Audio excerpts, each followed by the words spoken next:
So that's right through tea break. I don't think I'm finished. I've just about finished a book. Even more angry, aren't they? Yeah. Well, switch direction. such a good lineup.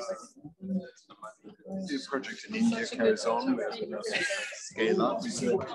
Award-winning Ladies and gentlemen, boys and girls, we're nearly all here, but it's a tight program, and I'd like to try and start at least nearly on time.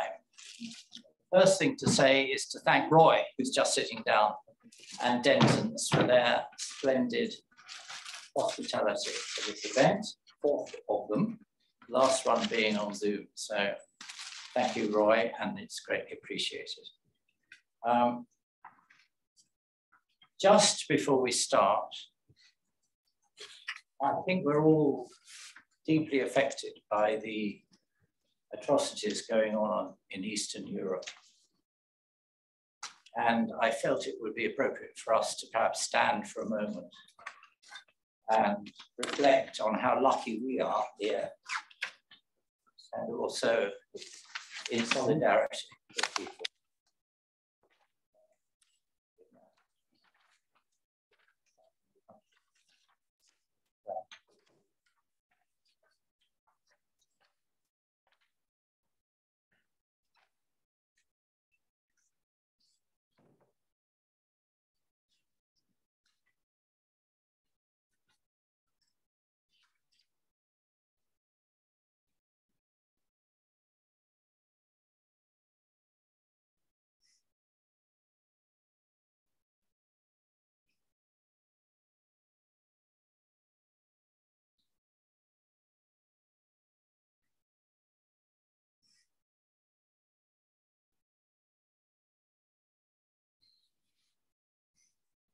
Thank you.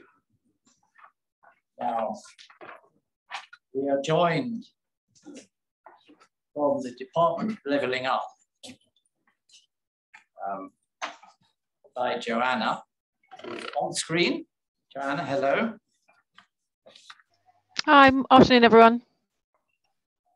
I think we could have a bigger picture of you, but I can't control that.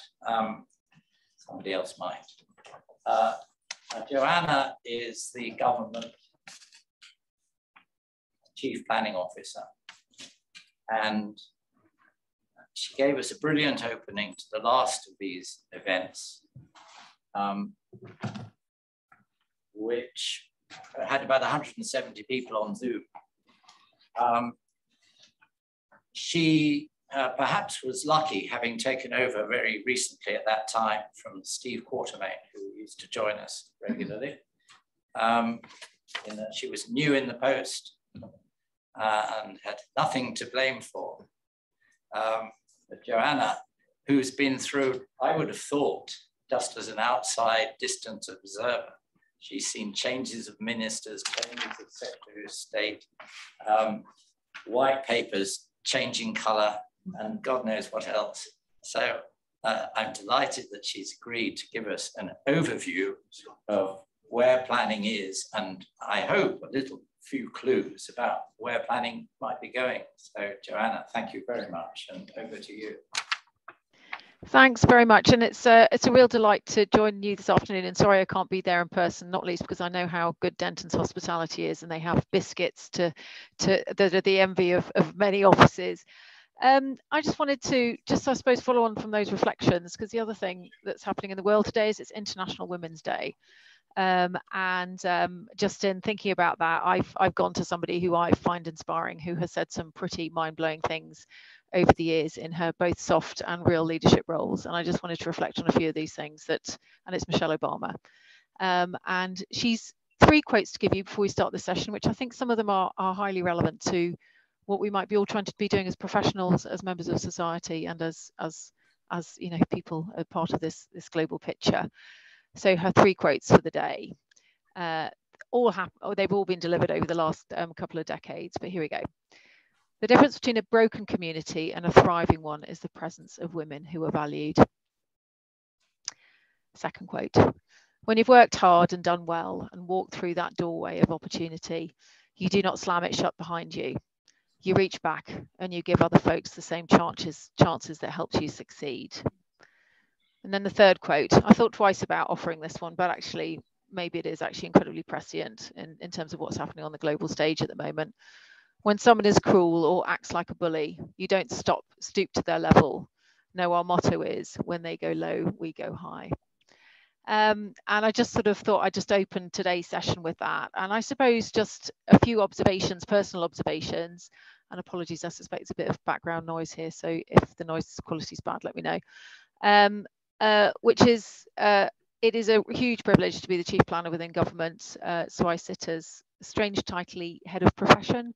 So the senior person advising on town planning and bringing outside practice into government. And so this afternoon is really important for me to hear from you, to hear your questions, and to hopefully give you a little bit of insight as to where we are and where we're going. But just to do a bit of expectation management, as you know, we announce things in good order when good and ready. So there's only so much I can say today.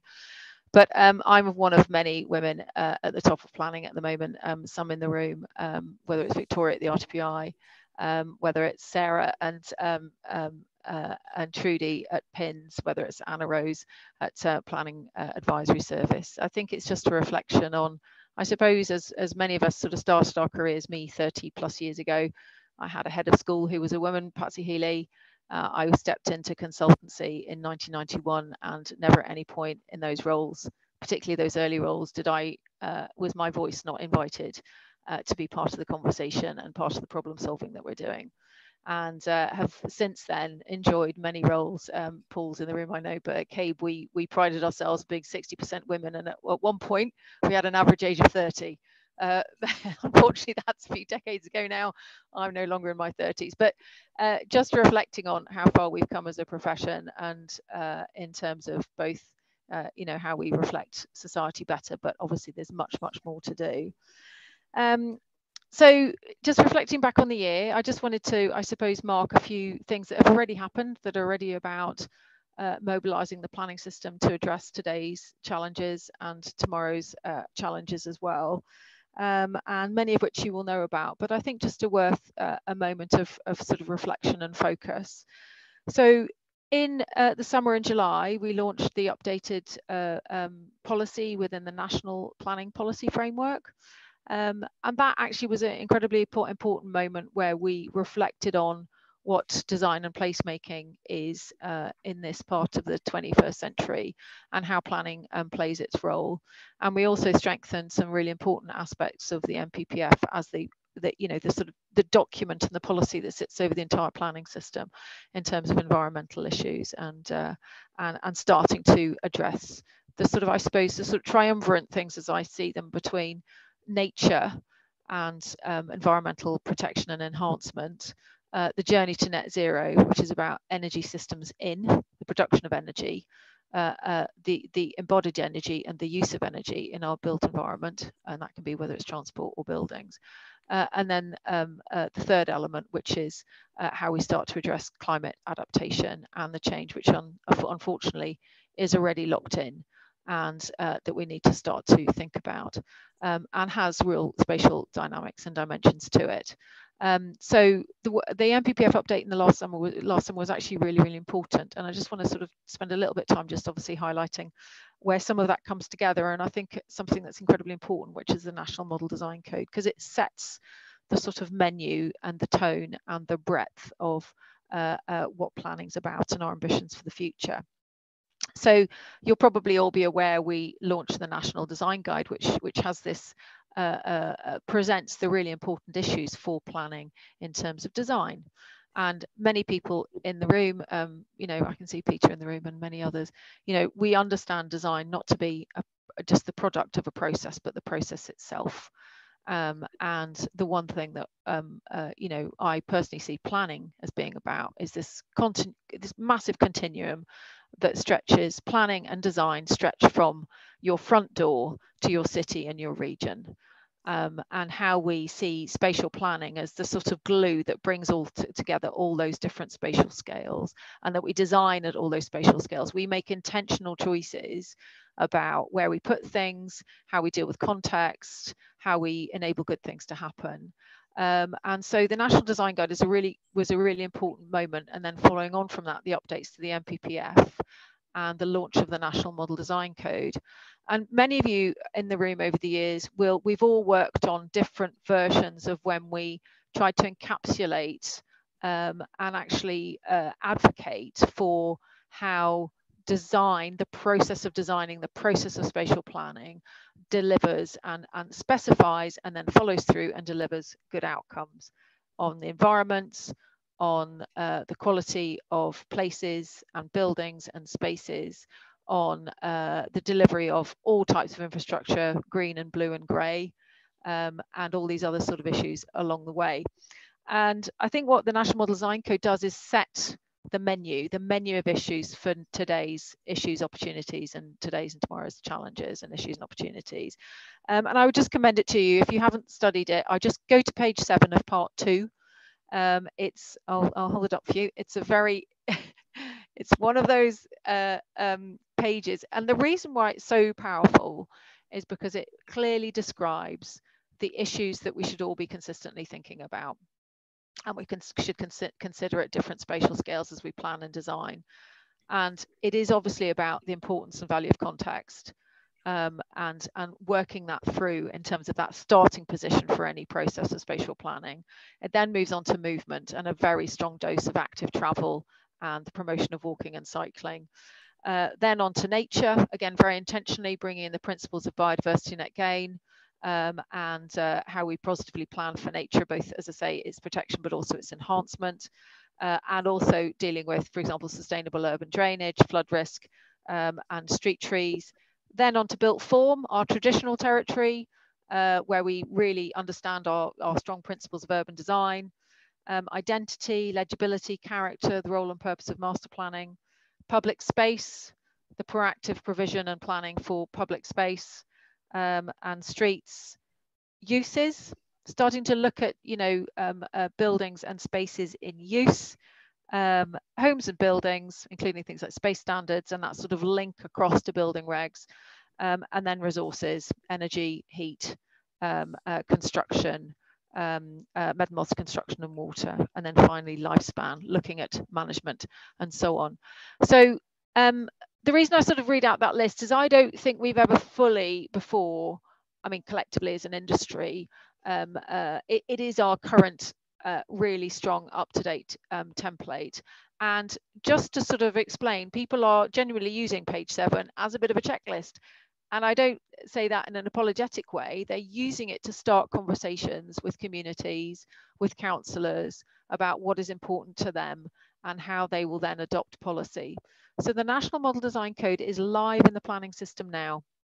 This isn't about the future, this is about the here and now planning system.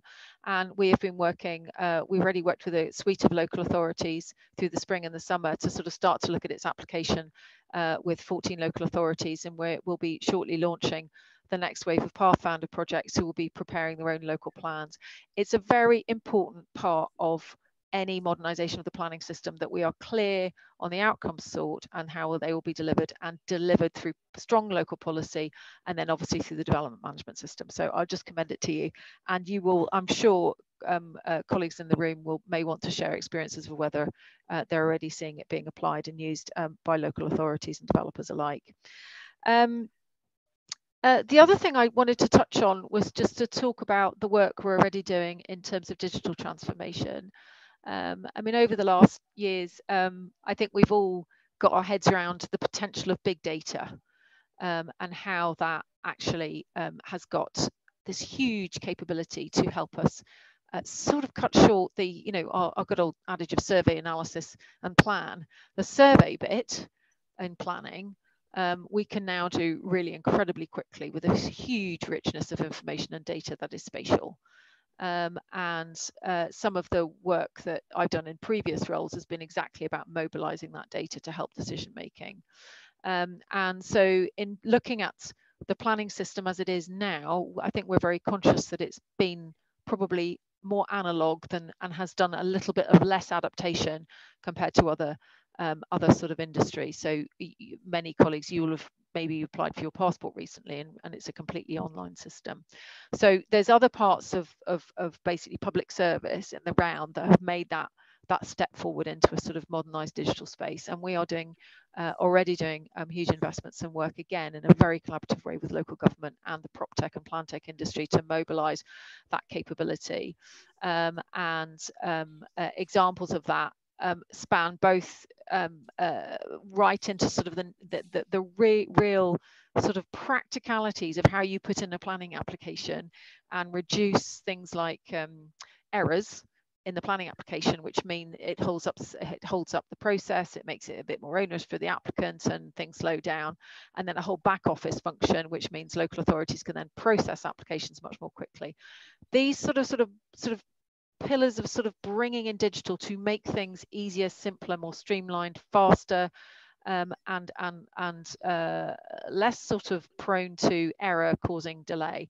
And that's already very live with two programs we're doing called BOPS and RIPPER. And if anybody wants to sort of dive into that, you can find out a lot of detail about that on our .gov website. It's a really good program, and it demonstrates our agenda about partnering with local authority to deliver. This is not about, when we bring change into the system, this is very much about working in partnership with local authorities and the industry to sort of mobilize the latest capability and capacity to do things really well and in a smart way.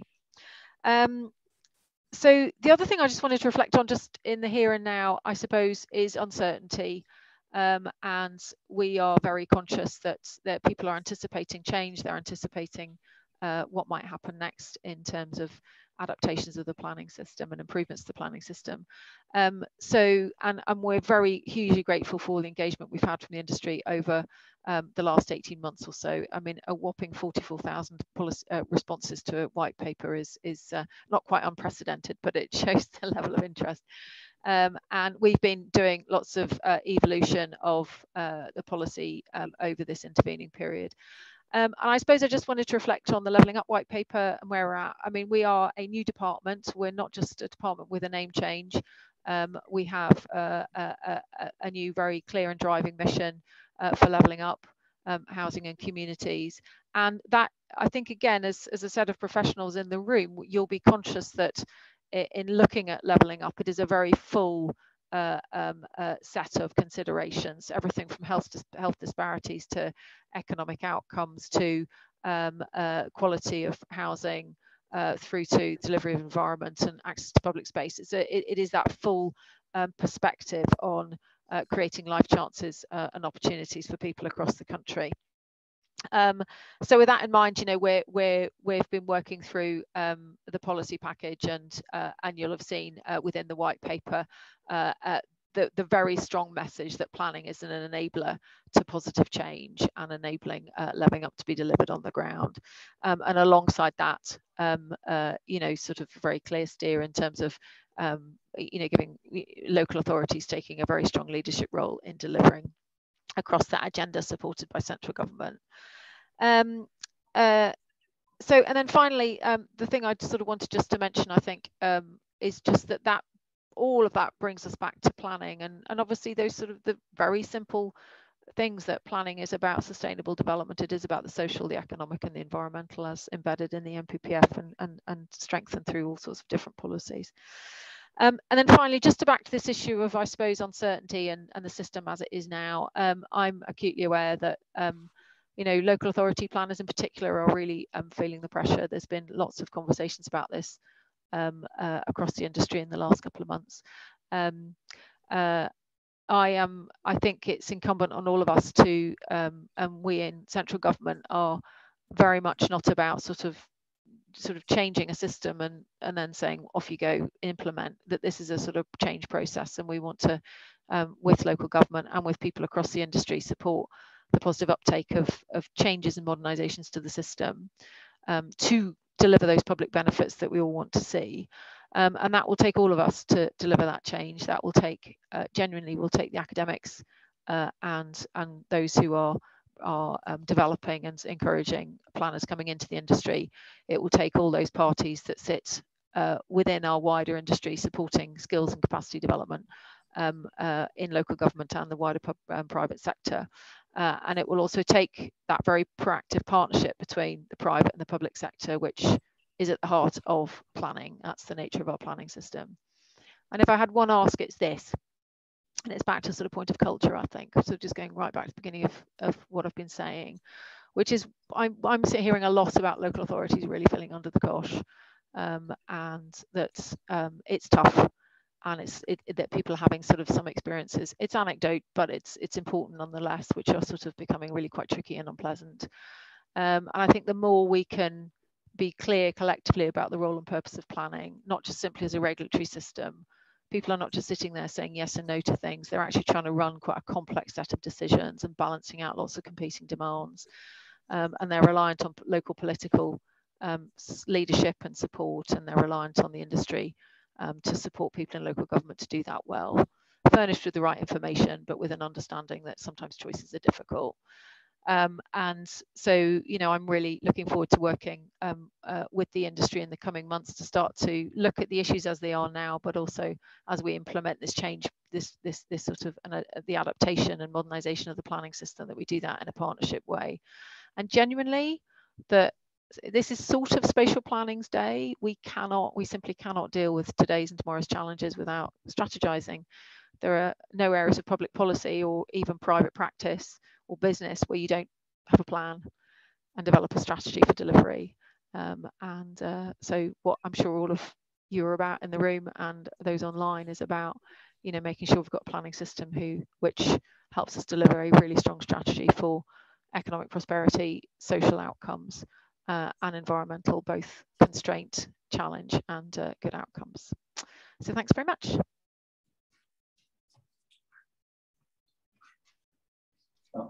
Joanna, thank you. I think if you'd been in the room, you'd have got a round of applause. But you'll have to have that digital, virtual something. I'm going to ask the floor. You've got just a few more minutes for us, haven't you? So if there are any questions, you've had notice for Joanna, a very broad spread. I've got a question. I didn't really want to start with it because it's just a little bit sort of zooming in on strategy and spatial planning, but two planning update sessions ago, one of our major contents was presentation of ideas for what I like to call the Cam-Cox arc, Cambridge, Milton Keynes, and Oxford. And it did seem to be offering a very positive potential boost to the GDP and 1 million homes with associated employment, hooked on a strategic and, on the face of it, simple idea of investment in infrastructure, a road and a rail line, and embracing 17 local authorities. And it looked like we were beginning to sort of revive our skills in strategic planning again. But all the rumor mill has it that it's been kiboshed by political thinking about levelling up, which increasingly in London, as chairman of the London Planning Forum, we're sensitive to this, is being referred to in the press as resisting levelling down. And I know government quite sensibly is suggesting that levelling up doesn't prejudice the stronger parts of the economy. And that's not the intention, clearly. But nevertheless, if the Cam-Cox arc is doomed or is going to have the strategic and infrastructural support that it needs to fly, then it's not a good omen, is it? Was that rhetorical? That's rhetorical. Well, it's just to pick up from your closing remarks about strategy and planning, and some of us are of a generation where planning was all about strategy and spatial planning, and we've we're encouraged to see that re-emerging. I'm disappointed that the prime example looks as though it's not going to take off. Am I right? So the Oxcam work, we did a consultation, the department did a consultation in the autumn, and we've got the results of that are sort of obviously being analysed and taken forward. You know, we need every part of the country to be reaching its potential, obviously, clearly, and the Oxcams, you know, Oxford, Cambridge and Milton Keynes are obviously important growth engines for the economy generally, both locally, but also obviously on the international stage, you know, as hubs for sort of excellence and technology and business growth and so on. You know, I think I'm afraid it's a bit of a watch this space response. I can't really go into any sort of further detail, but you know, we'll be sort of, you know, sort of what happens in government is obviously a consultation happens, the responses come in, and then at the right time, the response to the responses will be sort of made public. So that is still to come. I'm afraid invariably when there's no news, people tend to sort of fill up the space. So we're slightly in that situation at the minute. Okay, well, thank you for that, but we obviously have a slightly special interest. Indeed. We have to admit that. Yes. We should be able to hear if I speak. Yes. Oh, hello, Joanna. Can you hear? Yeah. Yep. Hi, I'm Victoria Collett from Legal and General Suburban Build to Rent. We've got a big scheme in West Sussex that's been held up by the water neutrality issue. It's affecting Crawley, Chichester and around the Horsham area. And I know that we're not the only ones that are being hit with, there's the nutrient neutrality issue, and it seems to be coming up more and more. And how are you going to balance the delivery of new homes with those sort of strategic level environmental issues?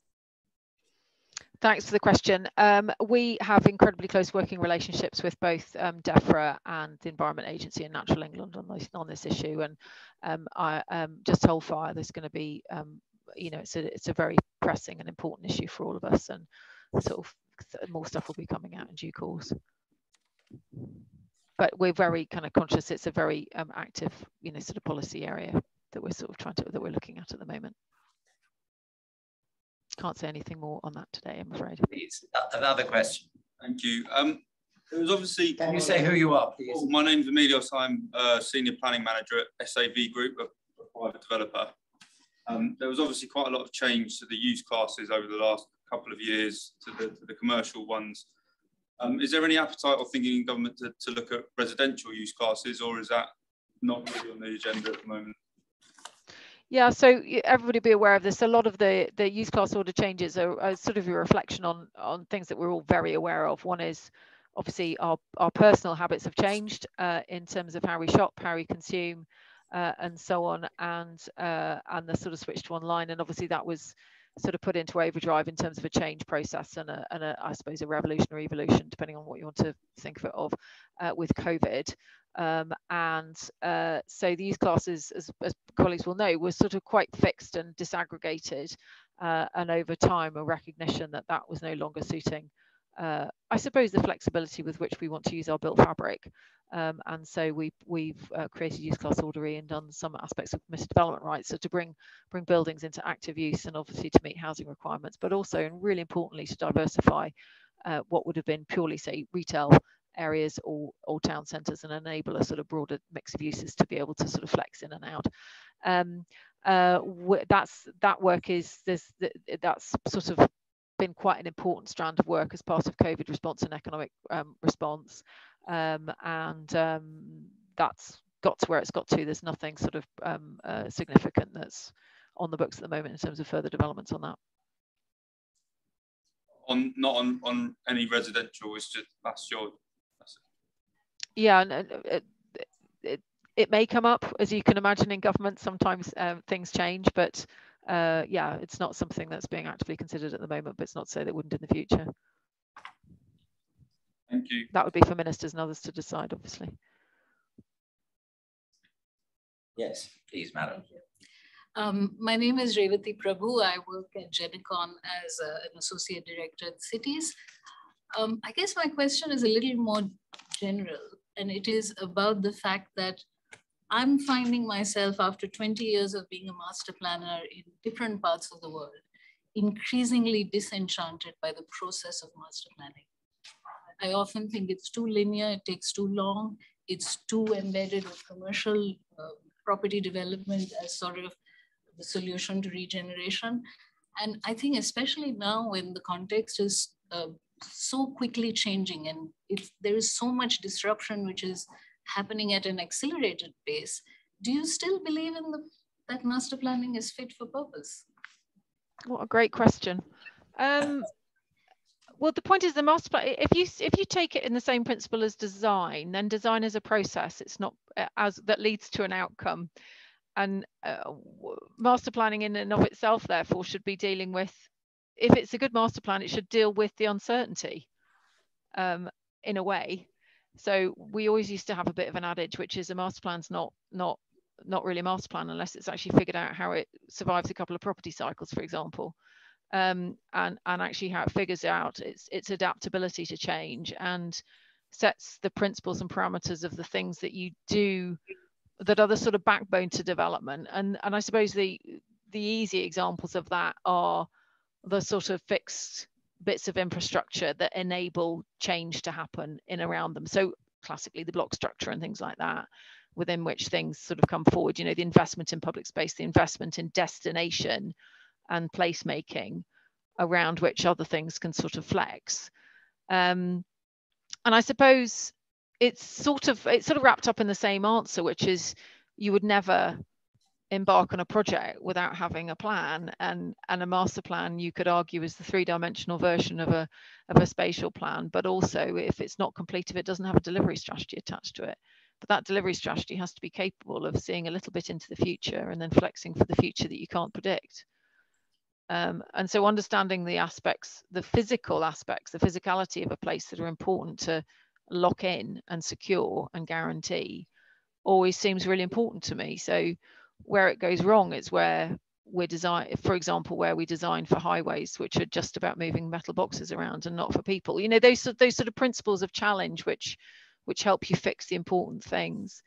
But you're right, we also have, but aligned to that, as we do have big spatial choices to make as well, don't we? You know, as we look at climate change and city resilience and other risk as well. So and we have an economic, you know, our economic cycle is not clear, you know, at the moment, for all the reasons we all are very, very aware of. But yeah, do I believe in master planning? I believe that you need a spatial strategy which goes into 3 dimensions if you're going to create a successful place.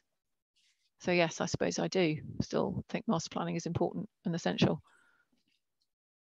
Roy, good master planning gets the vote. Well, yeah, I was voting. I was putting my hand up for a question as well, but it'll be a quick one because I'm absolutely not qualified to talk about master planning. So my question for Joanna was, you talked a couple of times about spatial planning, you know, for me, you know, I have a planning background before becoming a lawyer, and that's the exciting part. And it goes back for me personally anyway. What is planning? It's about the process of actually planning for the future and planning for the next generation, and sometimes being brave enough to talk about what this generation is going to sacrifice for the next generation. We've kind of lost that a bit, I think, in planning, because we're very much reacting. There's a lot of development management taking place. People's alienation for planning very often is about the process of development management, which is obviously vital. But for me personally, you know, when we talk about planning, it should be about something different, which is about vision, credentials and integrity about the future. So my question is, do you think it's enough that we just plan at a district scale, and forgetting about, you know, a very small number of combined authorities, and assuming that London's regional planning survives for the next few years? Do you think there should be a higher tier of plan making than in the district? Well, it's worth always recognising the sort of the ability and the flexibility for local authorities to do joint planning now and in the current system. And, you know, obviously we're very conscious that, you know, I'm, you know, personally very conscious that, you know, things don't stop at the boundary, do they? We live our lives across boundaries and places function across boundaries. So as do markets, whether it's a workforce market or a housing market. So, planning inherently is about, as it is now, is about, where sensible, consider joining up and doing joint plans, and that look at those sort of strategic issues, and then do the things at the local level that are appropriate. And that's sort of core principle is one that is sort of informing how we're thinking about changes to the system. So yeah, and back to the sort of the first half of your comments, I think that sort of is behind. So it's a question really for the room, and actually be good to have your view on it. You're sort of, I think, indicating that maybe the balance has shifted, that the regulatory is the predominant activity for most. Maybe not people in the room, but certainly in local authority, it might feel like that. And certainly for a good part of the development industry, that is the thing that is important. To get permission to do something is obviously inherently the most important decisions that are made. But that decision is enabled by a strong plan that's bought into locally, and as you say, demonstrates meeting the needs of the future, while sustaining, enhancing, and protecting the things that are important now. So I think I'm sort of interested, for this room of people in particular. And I can just about make out some of the faces I know. There is something about leadership, about the messages, about the role and purpose of planning, and the role and purpose of a local plan, and how we do local plans in a way that are smart, targeted at things that are important locally, engaging, and actually engage communities in those discussions, are smart in digital terms, are produced in a timely fashion, and then shape and help give confidence to the private sector as they come forward with development and so on. I know I sometimes sound like I'm completely motherhood and apple pie, but we don't do change very well. We do change quite often in the planning system, but there's a moment now where we have a very strong agenda on the environment, on quality, on beauty, on placemaking, on housing, on infrastructure, on sustainable development. And so I think I'm agreeing with you. It's a moment to be clear on the role and purpose of planning, the verb, the output, which is the plan, and then the decisions that flow from it. Oh, there you are. Well, I think one more, Joanna. Yeah, sure. Thank you. My name's Gerry Onsworth. I'm an independent consultant, but I spent much of my time in local government. I'm actually working at the moment for an organisation called the Colne Valley Regional Park, which covers the green belt on the west side of London. And it's really become apparent to me, and it picks up on the last point, that the process has become too regulatory, and that the regulation of development does not help to achieve green belt objectives in terms of the positive use for recreation, environmental, all the things that I think green belt was originally intended for.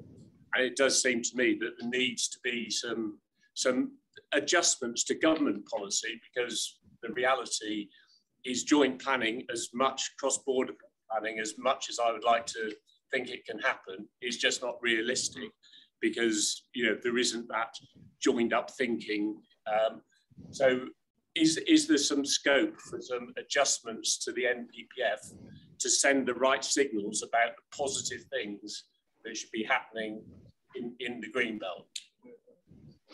I'm going to leave that one hanging, because that isn't a decision that I'm going to make, or I would be making anyway. But you'll have seen statements about green belts that have been pretty clear from Secretary of State and Prime Minister. So I will leave you to analyse those. I'm going to have to leave it there, I'm afraid. Thank you very much for inviting me, and thank you for the open conversation. As ever, I welcome being able to have these conversations sort of in a fairly open way. So Paul Finch, if you write anything nasty, I'll be on your case. Wishing you a really good afternoon, and hopefully next time see you all in person, and sorry not to be there in person this afternoon. Thanks very much. Joanna, much appreciated.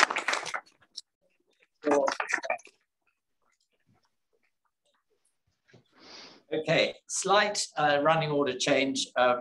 Robert Adams, I hope, is going to come on screen any moment to give us the role of the office, the place. The reason being that he's not feeling very well. He's in Winchester and persuaded me that we could see him on Zoom, save him a train ride, wish him better. Robert, are you there? Yes.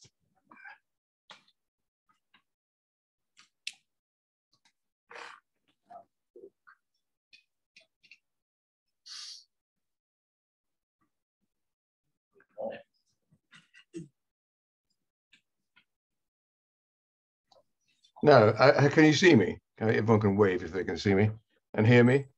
We can hear you very well, Robert. Thank you for. I'm not. I mean, I'm only here thanks to paracetamol. So I'm sorry I couldn't be with you because I would very much like to have been. And I think I have some slides, so you don't have to. You don't have to see me. Now, you've got the slides there, I think. We do. Don't worry, the slides will come up at your prompting. You don't need to screen share. So, right. You get a sneak preview of the whole thing running in reverse. I'll give it to you the right way around in a minute. Right. Okay, I see my name has been added. Thank you very much.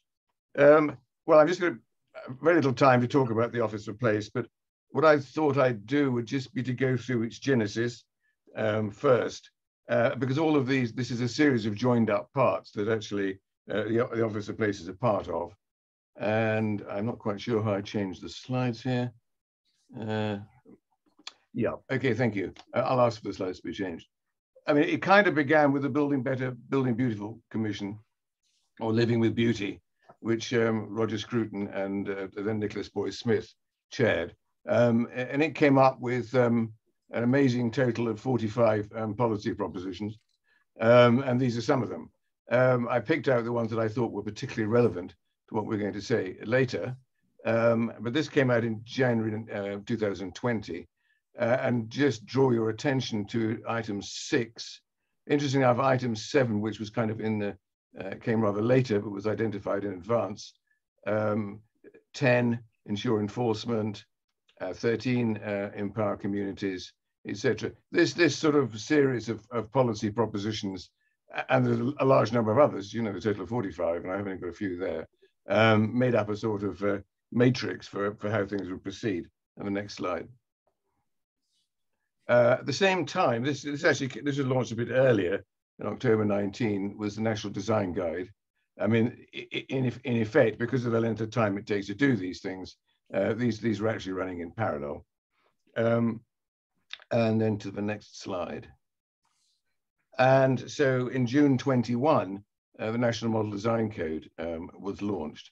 I mean, Joanna's talked a lot about this, so I don't think it's there's any point in me repeating what she said. But it was like all of these documents, was a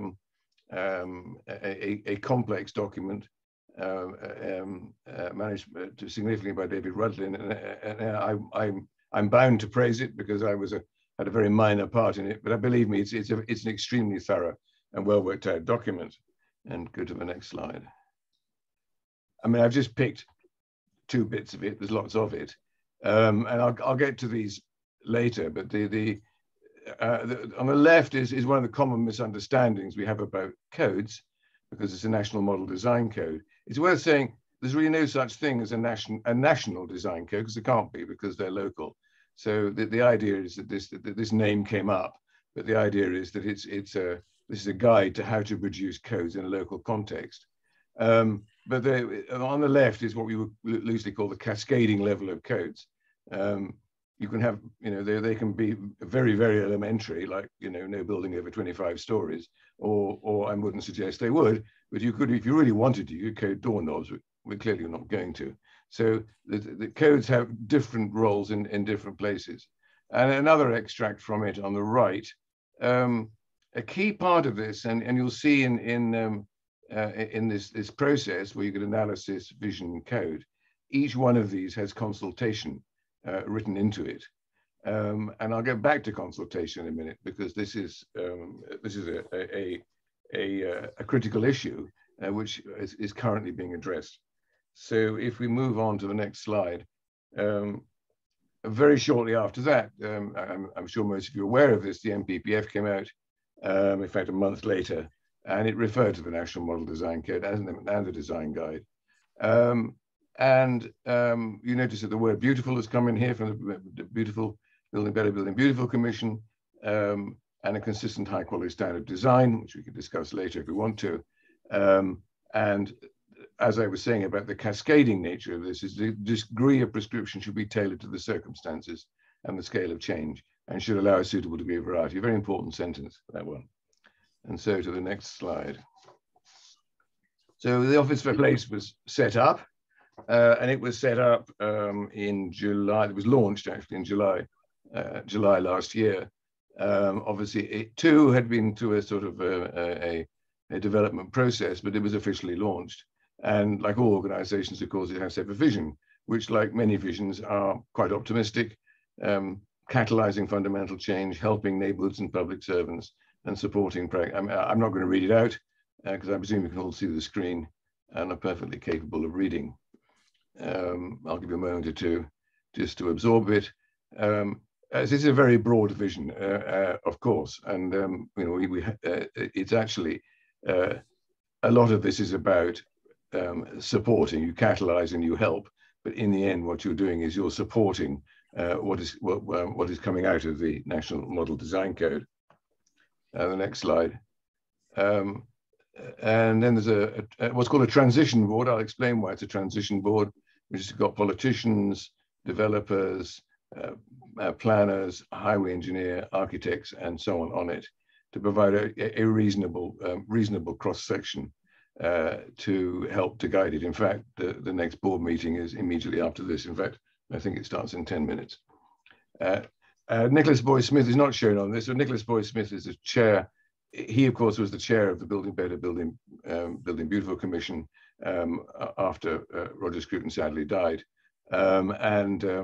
But he provides a link across. That's why I think this kind of genesis is important. And then the next slide. This is a piece of research which is basically rather depressing. I know we've got a room full of planners who may find this piece of research rather offensive. I didn't come up with it, and I assume it is correct. Obviously, this is not. If this be true, this is not a wholly desirable state of affairs, because the whole point of planning is to produce things democratically for the public, for whom it is all for. And take the next slide. And a rather interesting title, Parasitic Development, the Vicious Circle. Again, I'll let you read this. This is what I call a kind of a negative view of how the planning system works. Again, many of the planners in the room may disagree with this. Nonetheless, that it is one of the perspectives one can put onto planning. And then we take the next slide. This is supposed to be a virtuous circle. I mean, circular diagrams are always good. But the key issue here, looking at is I mean, places not houses. I mean, that's I think something we would all adhere to. But simple and predictable regulation, democracy brought forward the planning system, which is basically a consultation process, should lead to less opposition to new homes in time. Anyway, we go to the next slide. And you got a lot of useful little symbols to say the 5 principles on which the Office for Place be working: empirical research, empowering communities, always remain flexible. You obviously need to be networked, and actually very importantly, and Joanna raised this earlier, is that we need to advance the inherent efficiencies and inherent spread of communication which digital technology offers us. And then the next slide. And 5 activities, and these come from the things. Research, I'll get to these a bit more in a minute. Supporting and accrediting, training, celebrating. In other words, where things are working well, everyone needs to know about it, and advising. And so to my final slide, before I actually go a little bit more about what's actually going on. At the moment, there are two things happening. These are centering around the issue of codes and trying to the issue of how one discovers and how one sets out the rather difficult task, in my opinion, of what is provably popular. There's a research project just about to take place on a sort of a wide scale of piece of objective research. And at the moment, as Joanna recently rightly said, there has been a series of pilots, which have been very interesting, in fact, and I'll talk about those a little bit in a minute. And we're now moving on to pathfinders for a number of local authorities. The pilots actually demonstrated a lot of the issues and difficulties with all of this, and very revealing it was too. And a report is coming out on that shortly from UCL. And the pathfinders, the purpose of now a number of other local authorities at different levels, local authorities, town councils, and other organisations, to try and work out models. In other words, is to see, it's with a great deal of assistance and consultation to see, to have examples that can be easily used, shared, and so on. I think if I just dwell for a moment, I mean, on two issues here. What we discovered, and quite moderately consistently, was a confusion between what is a code and what is guidance. A code is yes or no, basically. There's, it's a binary choice. Guidance, if I can summarize it this way, is it would be awfully nice if you did this, but you don't have to. It's not at all the same thing. A lot of confusion about this. Some local authorities treat guidance as if they're codes, but of course, you come to an appeal, it goes back to being guidance. It's a guide. Universally, almost, we had the issue of a lack of resources and skills. I think this is general. Joanna mentioned this, and this is a problem. One of the hopes is that by advancing a coding process preferably before you get to a land sale, and certainly before anyone starts designing, there's going to be much more clarity. Now, in my view, and others may disagree with this, this will push the load further back into the system and make the latter end of it easier. I mean, obviously, as I say, there's different levels of codes you can use for different things, but provided those codes are right, most people will be quite happy to stick with them, because that should be a fairly short route to getting a consent. But those who don't feel they should do or want to challenge them should also be able to do so, and that actually, if you like, releases one end of development and control in order to concentrate on what might be more challenging or interesting or difficult applications. But one of the key issues in this is if you can actually codify in advance, it should be reflected in land value. This comes up again. A number of local authorities I've spoken to have said, well, what about achieving the housing numbers? And won't this get in the way? Well, the issue is that people who buy land and bid for it, the people who take the biggest risk are the ones who tend to get it, and they try and recover that through the planning system. So if one has, the more clarity one has, the more accurate land values will be. And I think most architects, provided it's not, or urban designers or master planners, provided it's not ridiculously circumspect, would be pleased to have sensible and reasonable guidance. So that's where we are at the moment. We're moving into pathfinding, and that gives you some idea, only a very sketch idea. At the moment, the institutional structure, the reason it's an interim board is the institutional structure of the office of place has yet to be finally decided. But the hope is that by undertaking all these activities, we support the NMDC, and we support the local authorities that wish to do it. But we also, and I think in many ways this is the most challenging of these exercises, is how we link.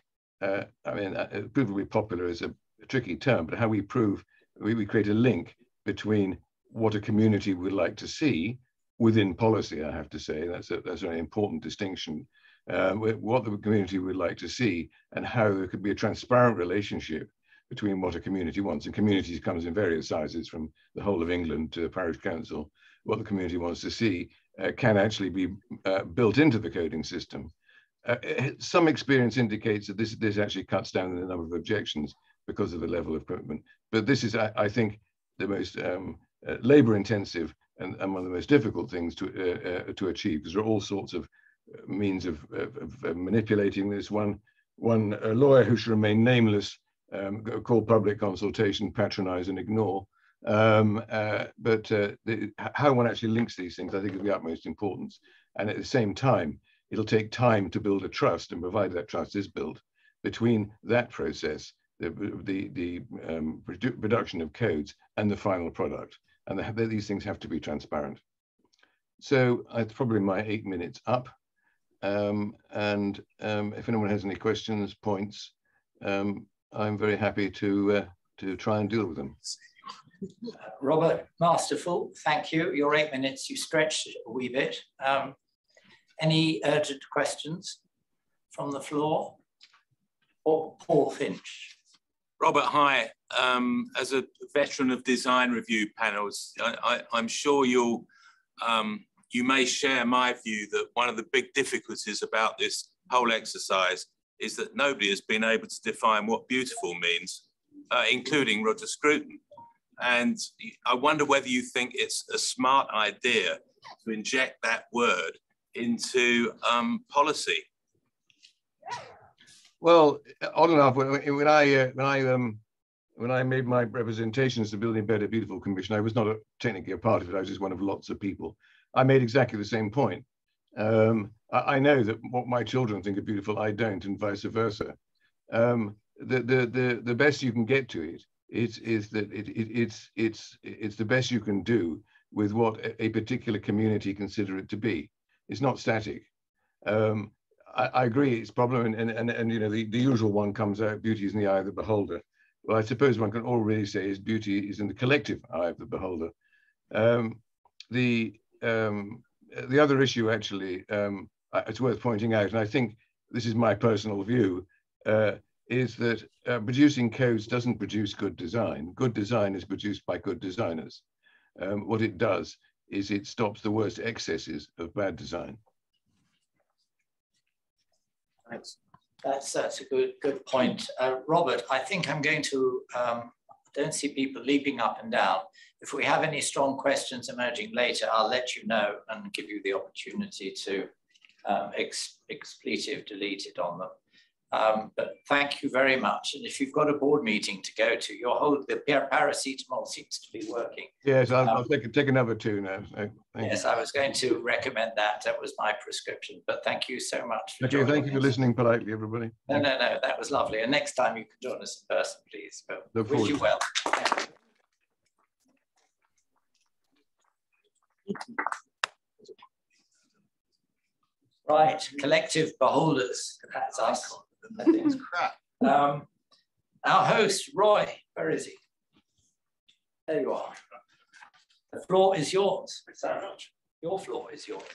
Slightly old school arrangement of a lectern, which I'll try not to stand too much behind. But welcome, thank you to everyone for joining us. It's great to have you in person. We've tried to do this a few times over the last couple of years. I've completely lost track of what we've done and where we've been over the last couple of years. But I think 2019 was the last time we met, and so it's great to see people back in the room, as it were, and then to have a hybrid set up, which thanks to Nathan and his skills. It's just about working. Obviously, not everything will fail now, I've said that, but there you go. So to welcome speakers, guests and Coles, it's always great to have you here, and it's always a good diversity of interests, I think, and opinions as well. So the last time we met in 2019, we talked about, I think, the straplines for Brian's flyer to entice you all in was simplifying planning, speeding up planning, and strategic planning. None of those issues have gone away, and they've morphed into slightly different things.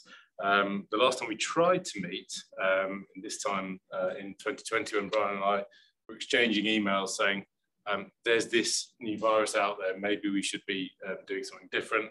The talk was all about the white paper, beauty and planning, and the London plan. Now, some of those things have become rather more everyday. The London plan, for example, just is what it is now, and we're going through working out how we implement it. Other things are still works in progress, as we've heard from Joanna and others. They're all laudable, and to some extent they've been successful in their own right. But we're still talking about reform, and we're still talking about pace of delivery. And so I wanted to just point out that really we're working in a system in overload at the moment. And we're trying to work at pace without the adequate resources, and to point out that we've got disciplines of planning, disciplines of master planning, design. All those things require people. They require what we've got today, which is bums on seats, ultimately. And so I wanted to step back and think, well, actually very few of the complaints we see, particularly on the investment side of the planning regime, are about the system itself. Many of those challenges are much more to do with the resourcing of the system. And so I wondered if we should step back and ask ourselves, are we asking too much of the system for too little? Joanna's not in the room, but I'll send her my slides anyway. I think that ultimately information from the department in any event. But it seemed to me that if we value planning, and it seems we do value planning more than ever, then are we investing? Are we investing in it? And the figures tell us that we're not. And so we shouldn't be surprised. We shouldn't use things like reform white papers and other things as a proxy for having the real debate should be about, which is about if the system is being asked to do more and more, and as Joanna said, is to be an enabler. It's not just there to be a ringmaster and control various interests. It's actually there to facilitate things, to achieve macro political goals of levelling up, to positively achieve change, rather than simply regulate the spatial distribution of activity. So if we're layering all these things on the planning system, are we resourcing it properly to do that? Clearly, based on that slide, that's a London based a bit of data, but the data for the rest of the country is not far off.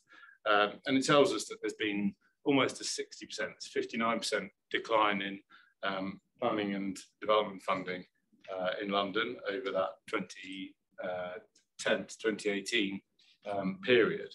And that decline is not shown on those slides for highways and transportation. It's 54% decline in funding over that period. And the actual expenditure you can see there is ahead of budget in each of the years. It just tells us that we've got a completely unrealistic and under-resourced set of expectations going into a system which, as I've said, is more relied on than ever to achieve outcomes which regard as absolutely critical to society, to our well-being, and to fairness. You know, levelling up is fundamentally about social equity and fairness, remarkably, and the planning system is being used to try to achieve that. So we can see that demand for planning services is outstripping supply, and where the cutbacks have come, are focused largely on the policy side of the thing. That's a reduction in expenditure. It's not showing the changes in subsidy, which is rather different. And in fact, it's complicated because there's masking effects, because development management is a revenue earner, as you will all know. And actually that's been intensified and been terribly successful at earning more revenue through planning performance agreements and through various other ways of setting planning fees, which is absolutely right. But nonetheless, that simply masked an overall reduction and a bigger reduction, in fact, in the subsidy that goes into the planning system. But what we can see there in relation to the planning policy element, and how that translates into the number of bums on seats for policy officers, people who are capable of dealing with, grappling with how you do local nature recovery strategies, how you embed biodiversity net gain in your local plan, how you deal with the asks of the local plan examination system, how you deal with the asks of neighbourhood planning and the interrelationship between them, how you deal with the absence of a strategic planning tier, how you deal with the duty to cooperate, and etc. That number of people, at least the amount of funding for that, has declined significantly over the period.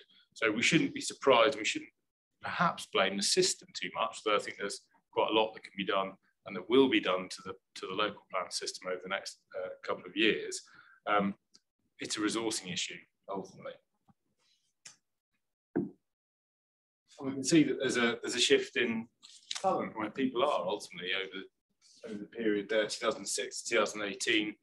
We've got a shift from the public to the private sector, and that's not necessarily any bad thing. There's a convergence around 50%, but it shows that the public bodies who are relied on to affect change and respond to external changes don't necessarily have just the sheer number of people, regardless of the capability of those people, the actual capacity to deal with reform, deal with investment demands, to deal with change as a whole, perhaps may not be there. And there's a skills transfer that's taking place from public to private sector. And then when we look at where we are in the grand scheme of things, it's selective because I haven't included places like France, etc. But you can see in terms of our distribution of planners, there's another one of these that shows that the percentage of planners of the total of the built environment professions in the UK, and it shows that we've got loads of surveyors. And I think this one possibly shows that as well relative to the Netherlands. You've got virtually, very few surveyors and loads of planners.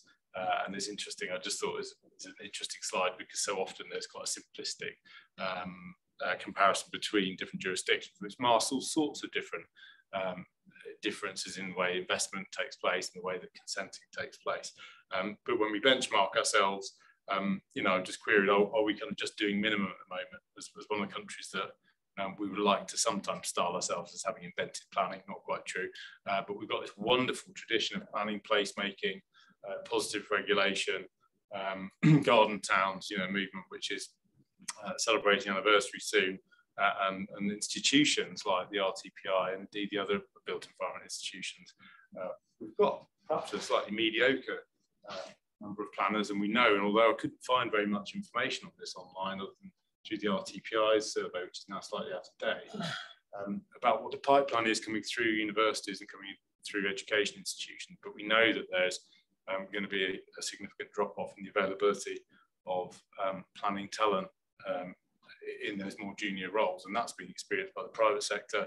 It's being experienced, I think, very significantly by the public sector, that the people who really want to dedicate their energy and enthusiasm of the first part of their careers into planning are not there, basically, at the moment.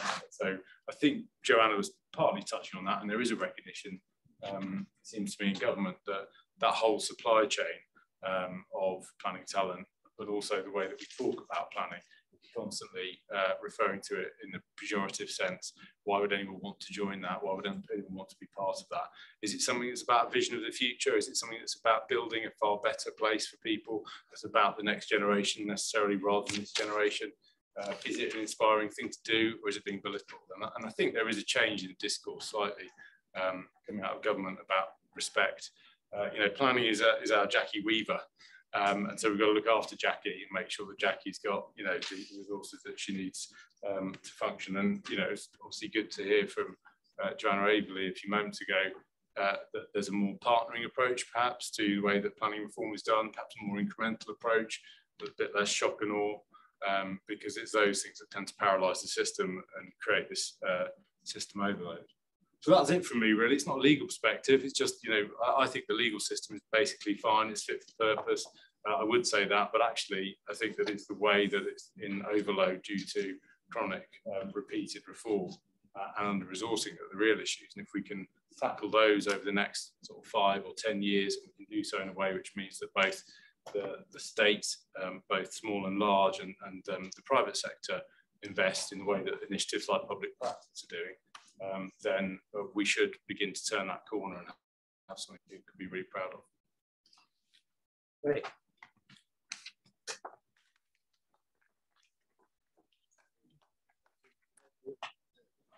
We'll all agree so much that there won't be any questions, says Roy.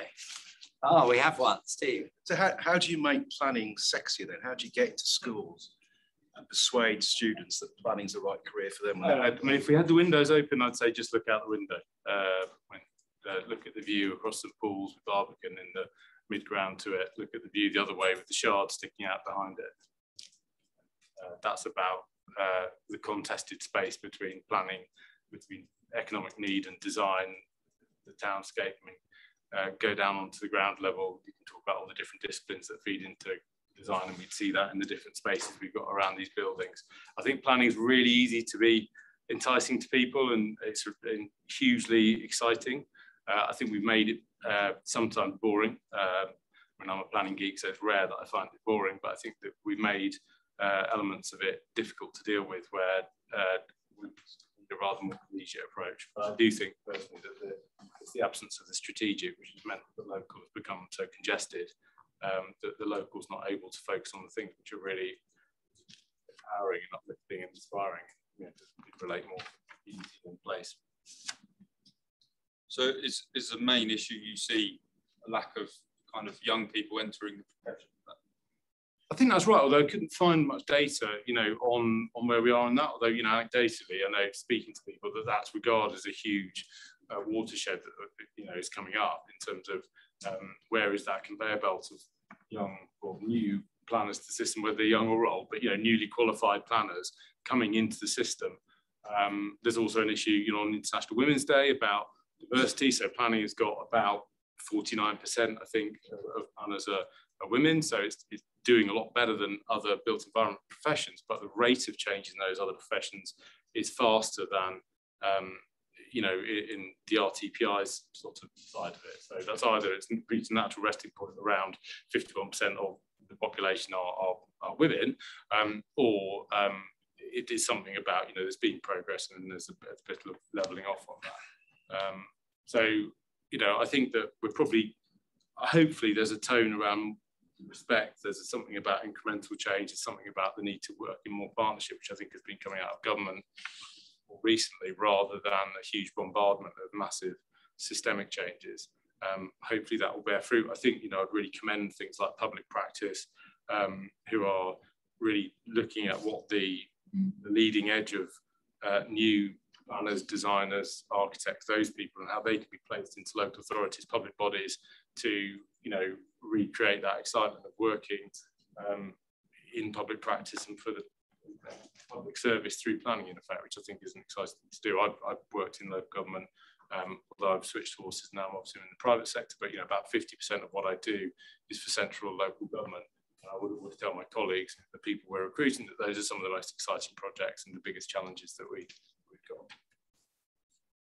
Good. I think we move on and invite Janice Moffat, visiting professor at UCL, a friend. She's been involved in this very interesting research over some years now on the role of local authorities re-energizing their responsibility for the production and delivery of social housing. So, Janice. Thank you, Brian, and good afternoon, everyone.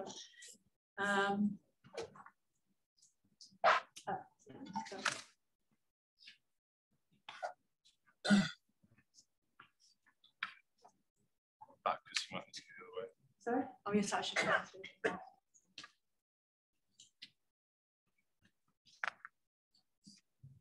Okay, right, start again.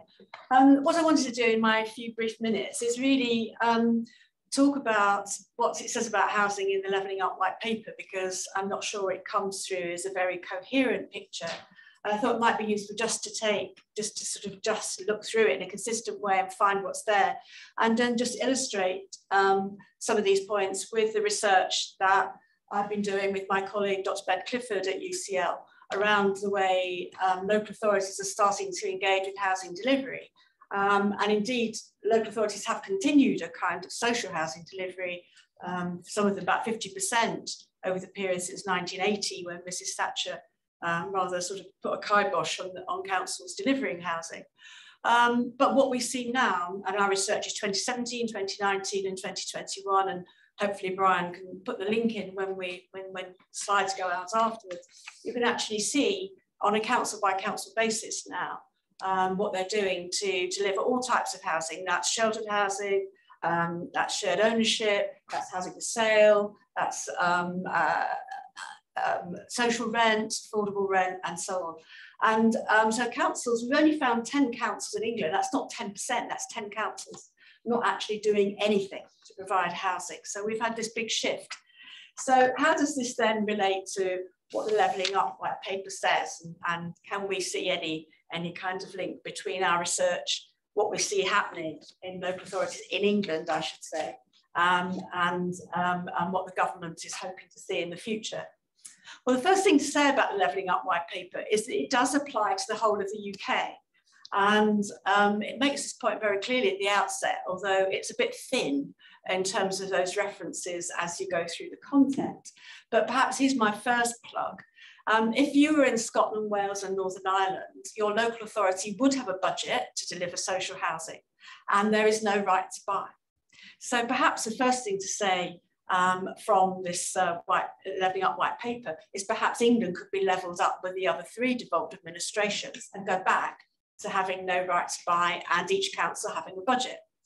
And we can illustrate that as well, particularly through our research, is that if you are a London borough, the mayor in London has responsibility for housing funding, and he's created a means by which each borough can bid for a 5-year programme to deliver housing.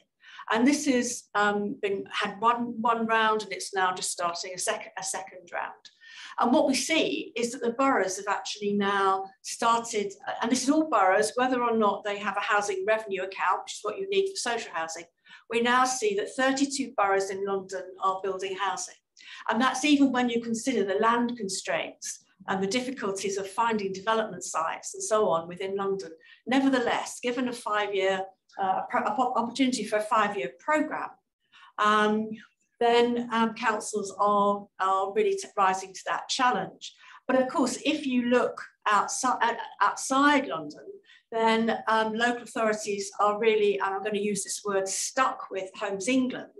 And Homes England offers no 5-year programme, no security, no ability to build up your staff and a kind of ability to rest on a project programme, just waiting on a scheme-by-scheme basis for things like HIF, which take years to come through.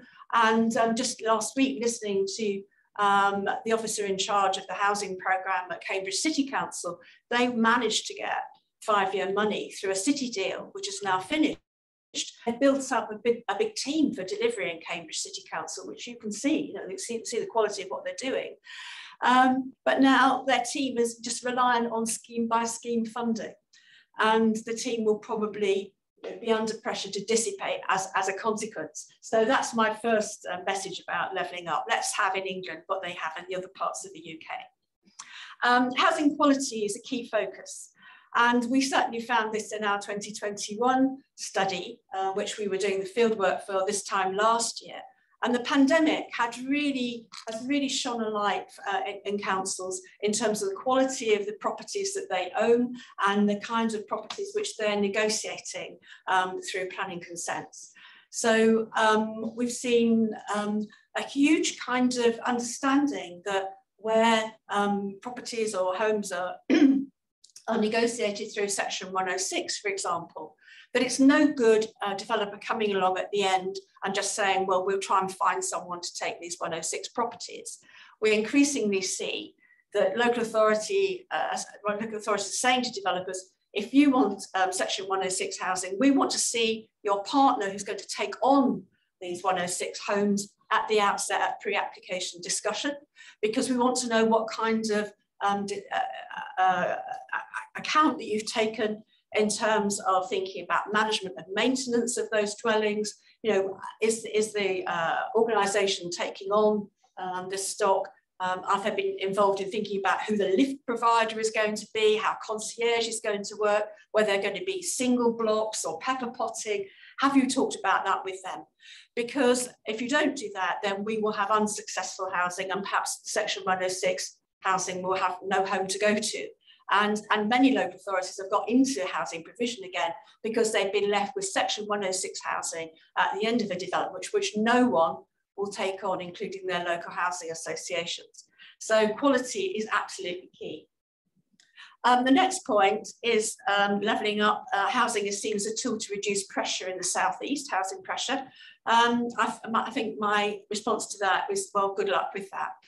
And I'll perhaps leave it at that, because there's housing pressure everywhere in the country. It's just different.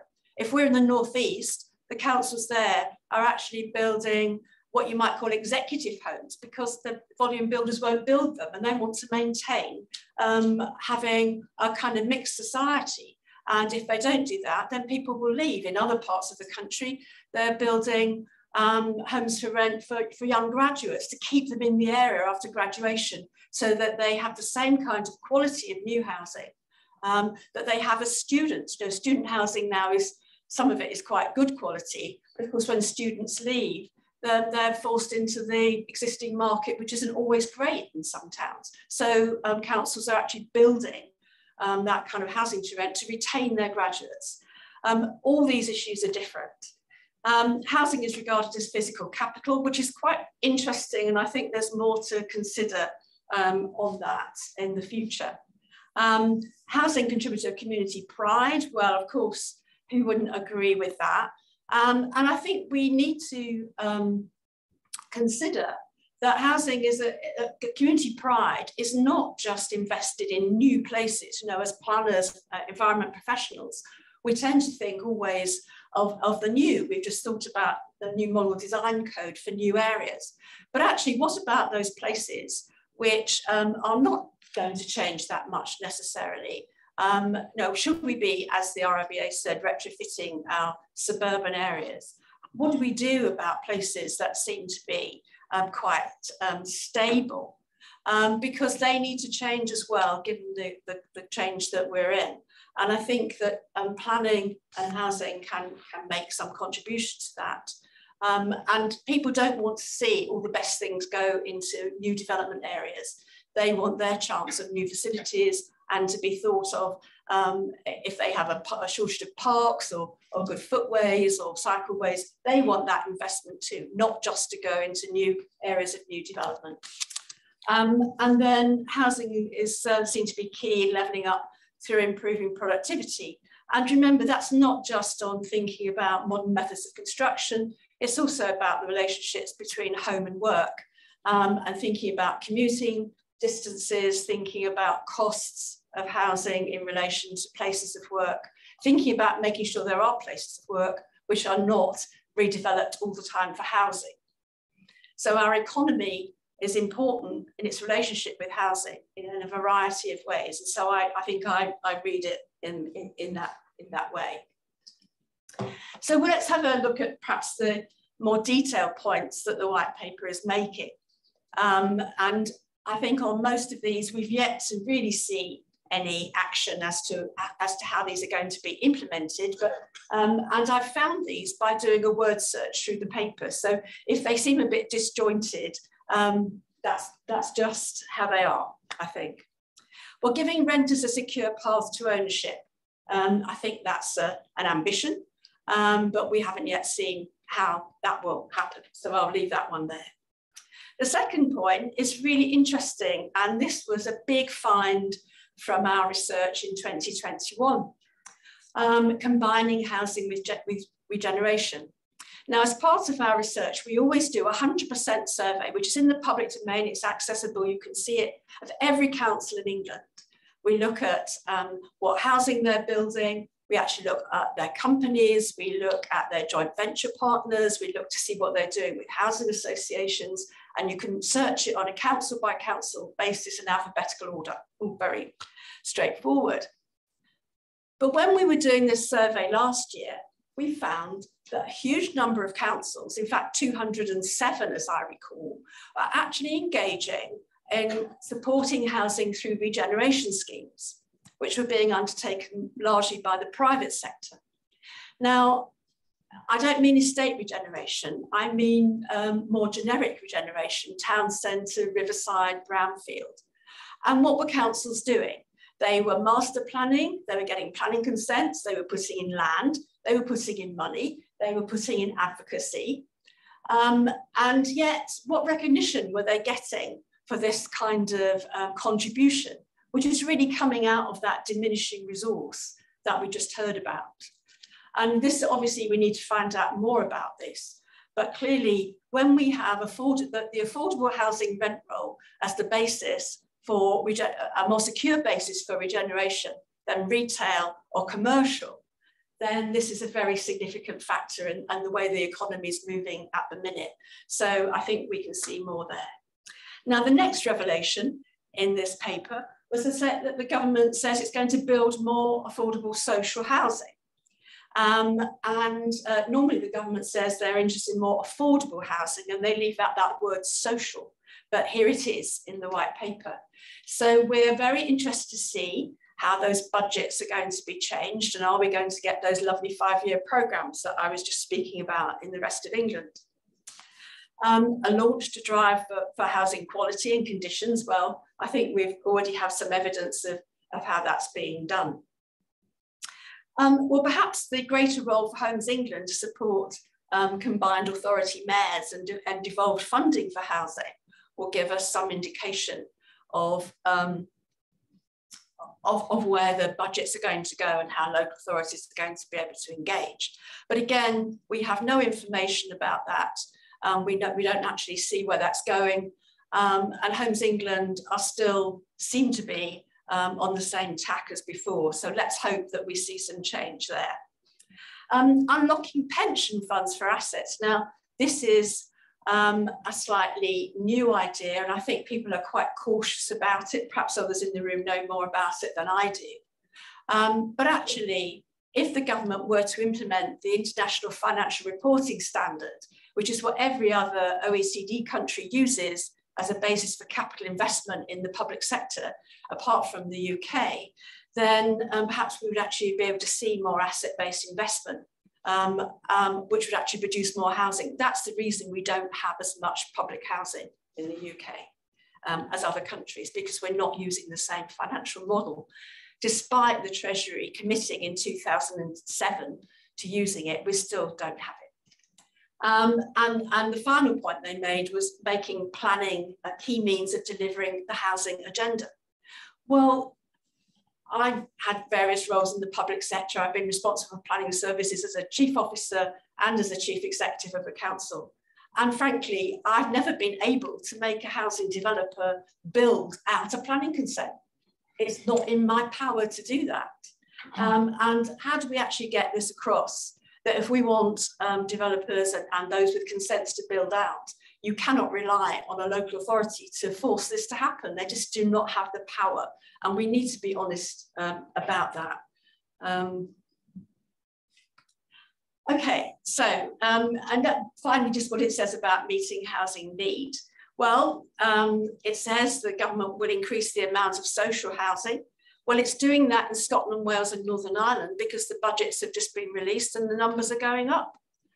We haven't had the same kind of budget in the rest of England for the local authorities to be able to do that, or indeed for housing associations.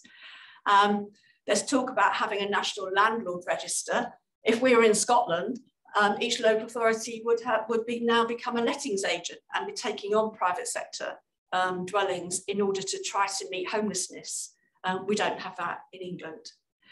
We need to do retrofitting for energy needs, but is that going to eat away at the budget saved for social housing through the housing revenue account or through negotiation through Section 106 when we're looking to maybe do estate regeneration and so on? Retrofitting is coming out of the same budget as new build. We can't do both. So how are we going to manage that? And the final point was about housing tackling antisocial behaviour. And one example we found in our research last year, and I'll just finish on this, was the example of Exeter City Living, which is the council's company in Exeter. And in this company, they've been building to passive house standards now for over 10 years. And in an independent assessment of how this is going, what was found was that in these dwellings, which are affordable rent, they're not social rent, but it was found that there were far fewer rent arrears in this passive housing, that domestic violence had reduced, and antisocial behaviour had gone down, and the council's maintenance cost has also gone down. So where there is less financial pressure domestically on heating and other bills, then actually the whole housing situation, if you like, is contributing towards the household's well-being. So I think that there are some good points in this Levelling Up white paper, but as ever, the proof will be in the delivery, and we haven't seen that yet. So thank you very much.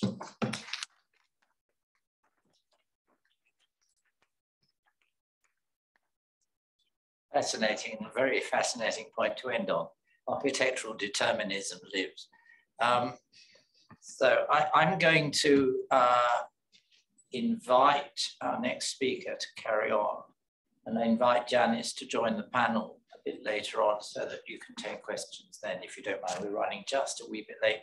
Nicholas, the floor is yours. And thank you. And what do I press up? Something there, you play with it. Nicholas set up, for those who don't, few of you who don't know Nicholas, but Dr. Fawkes set up Urbed over 40 years ago, done a series of reports on town centres, including vital and viable town centres, which was good practice guidance for the old PPG 6 of fond memory, and town central partnerships. He calls himself an economist, urbanist, and a strategic planner. All those things together. And he won the first Wolfson Prize as well. Nicholas. Thanks very much. I'm going to race through in 8 minutes a big subject, but in fact, the Levelling Up white paper says really very little about it. So what I'm going to give you is my views about what the white paper should have said. But I do recommend that you dip into it because it is a landmark in terms of analysis in a number of ways. I'm going to start by a report that we did on smart cities capitalizing on the digital revolution, because the reality is that we're all facing the impacts of internet commerce, and nowhere is facing it more than the high street. And we need action now. The vacancy rates for shops were going down up till about 2018. And then you'll see that there was a turn after the financial crash, and vacancy began to rise. We don't know what's happened since 2018, though in a report that will be published, 2019 report that we're publishing shortly, we'll be using up-to-date figures. But the point I want to make is that town centres are different. They're not all the same. And there's a spatial blindness amongst most economists. It was economists who wrote most of the white paper, which causes us to generalize when we need to be very specific. And the big problems we found in a report where we've studied over 100 town centres is in the small cities, the industrial towns in particular, but and indeed anywhere where there are lots of multiples, they're the ones who are suffering most. The West End, this is the sort of analysis we're producing for each town centre, and so there is a mass of data that we're drawing on.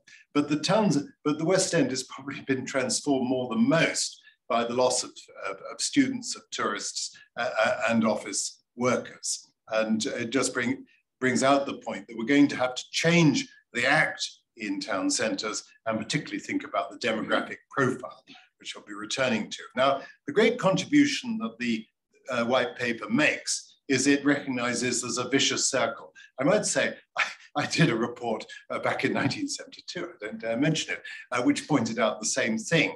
But there's a massive analysis, and this time we've discovered that there are 7 types of capital, which are all leading to persistently worse outcomes. So productivity, quality of life, place, and leadership all down because of changes in these different types of capital. And that represents a breakthrough in the sense of not seeing things just in one facet, if you like. But as far as town centres are concerned, we prefer to use a simple diagram, 3 or 4 A's, which was used in the Vital and Viable Town Centres report, which I referred to. And it's these I'm going to use in my analysis of what's needed. So let's start with action, because the awful truth is we've lost hope of the future being any better than the past. There's a real despondency. So it's very important to make things happen fast. And one of the things we can do, and which the white paper refers to, is to make the most of GIS. So let's start by looking at the catchment area. This is a map showing the different town centres in London and the areas of walking around them. And instead of just handing out money at whim almost, or whether it's a Tory MP, we should be using GIS mapping to set priorities. We can identify the disadvantaged areas and then highlight clusters of activity, where there are agglomeration benefits, something that the white paper mentions. And that can be done quite rapidly. You don't have to spend hundreds of thousands on studies. We just have to use data that already exists. The second way to start changing things is to look at access. We can now get stuff delivered to our doors quite rapidly. So we've got to make it easier to get into centres if we're going to revive footfall and reduce vacancy, which means, of course, prioritising active travel. And it's so depressing that in town centre after town centre, there's a ring road which is almost impossible to cross on foot and dangerous on bicycle, and cars dominate the street. Some places at least use the lockdown to widen the pavement. So we have to tame cars. It doesn't mean eliminating cars, but it's reducing the speed of cars. And we have to integrate public transport. And there's an awful misplaced view in Britain that the future lies in electric cars. I haven't got time to go into it, but I can assure you the future lies on integrating public transport and quite possibly electric scooters. And this means that we have to charge for out-of-town parking if we're going to get a level playing field. At the moment, the out-of-town centres get the free benefits of roads without having to pay for them in their rates. So this I will come back to in the end in reforming the rate system. Then we have to look at attractions, and we have to reopen empty shops. Once you get to above 20%, it's rather like if a human body is damaged by fire, you get to the point where you can't revive yourself. So that means redeveloping peripheral premises as homes, not trying to get everyone living in the center, but making sure those awful wastelands on the edge of most town centers and around railway stations are used for housing of all kinds. We have to support workplaces and community hubs. And there's no doubt that the more people you have working in a town centre, the livelier it will be. And if we're not just talking about people working for an income, but any form of activity. So I think there's huge potential, which you can see in places like Holland, of using space for voluntary activities, people repairing things. I have a particular vision of seeing a gigantic model railway in the centre of every town and using some of the empty space, which means, but above all, taking over key empty buildings, not leaving it to the market. But once a building has been empty for more than a time, it has to be penalised with rates, and it has to be taken over by another body. And you can see a miracle, if you like, in Eindhoven, where they lost all their major employment in a very short time, but where the factories like this have been turned into housing above community spaces. Amenity matters, the character of a place, and there is a recognition now of the importance of pride in place. And it seems to me that every town centre needs some kind of special place, somewhere that makes it distinctive. And that's got to come from the existing buildings, not by building icons. So it means that looking at clusters of shops and waterfronts, wherever there's a canal, you've got a real asset. It means using festivals and campaigns to excite people, to animate people, to make people see the town as it would be if it was full of people all the time. Environmental upgrades have a role to play, but don't think just by putting up a few hanging baskets, you can change the face of a town. I do think painting buildings, as you see in Nyhavn and in Copenhagen, can make a real difference. And all in all, reigniting civic pride, which means, of course, working with local community groups. And finally, you have to think, and this is where I add the agency, we have to re-empower local authorities to be able to not just do studies or respond to complaints, but actually to make change. So what would I do? What would I, if I was writing the white paper? I'd start by recasting parking charges and property taxes. There's supposed to be a white paper coming up on levelling up. And if we don't tackle the issue of money, then it's just empty words. It's like the Book of Common Prayer. And it may be full of eloquent phrases, but it won't change anything. So let's change the incentive for parking, charge people when they park out of town, not charge them when they park in town. And let's change property taxes, which means basically getting wealthier property owners housing to pay more and small businesses to pay less. It's quite simple, really.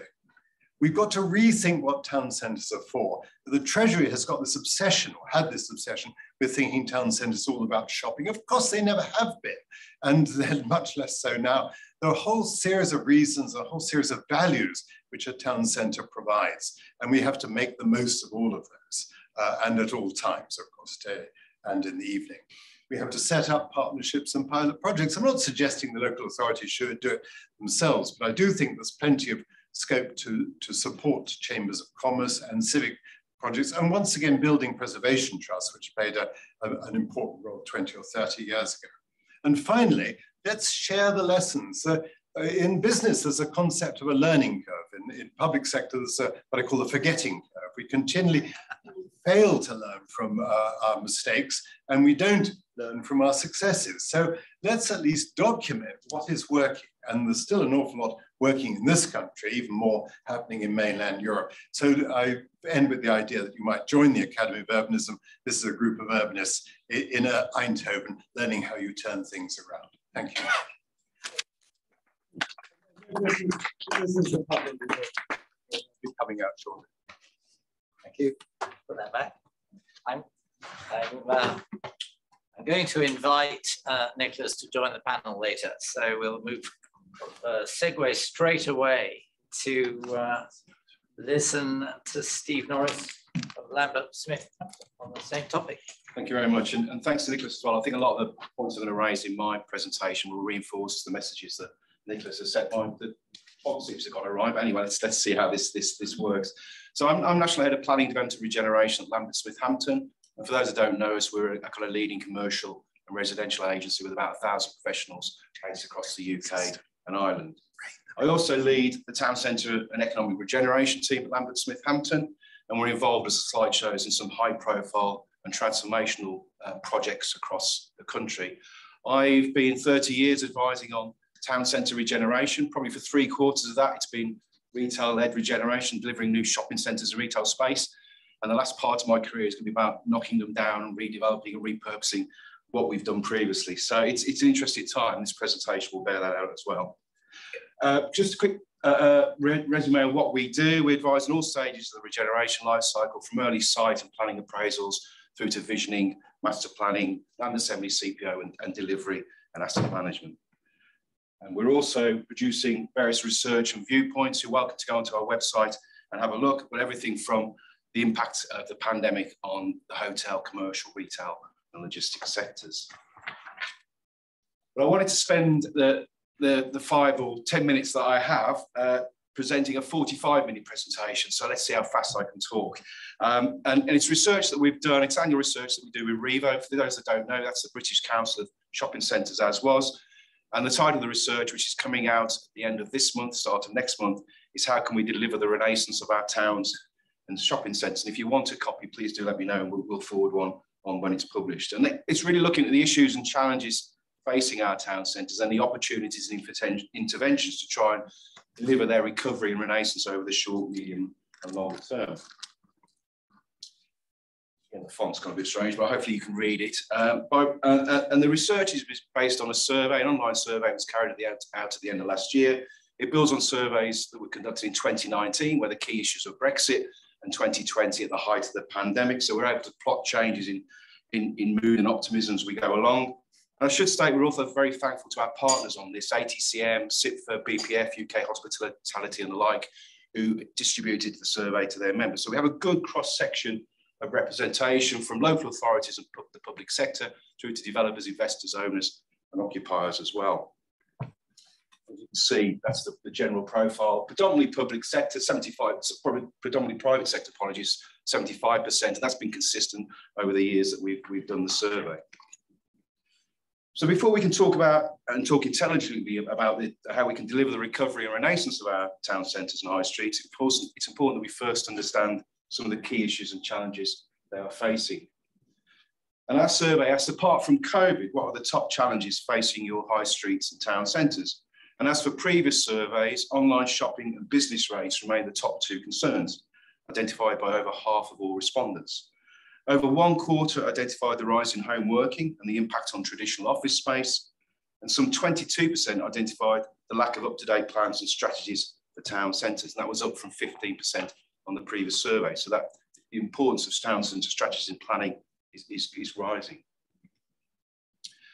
And it goes without saying, one of the inevitable impacts of the pandemic has been on the take-up and growth of internet-based activities. And this figure shows the market share of online sales almost doubled between February 2020 and January 21, from 19 to nearly 38%. And although it's drifted back to around 30% today, it's still significantly higher than pre-pandemic levels. And different forecasters predict that it could rise to as much as 50% by the end of the decade. And the growth in online sales, aligned with the rising costs and debts for physical retailers, has resulted in wave after wave of retailer casualties over the last decade or more. But the impact of the pandemic has been more widespread than just on retail. The rise of Deliveroo, Just Eat and Uber means we can now eat and drink all sorts of food at home.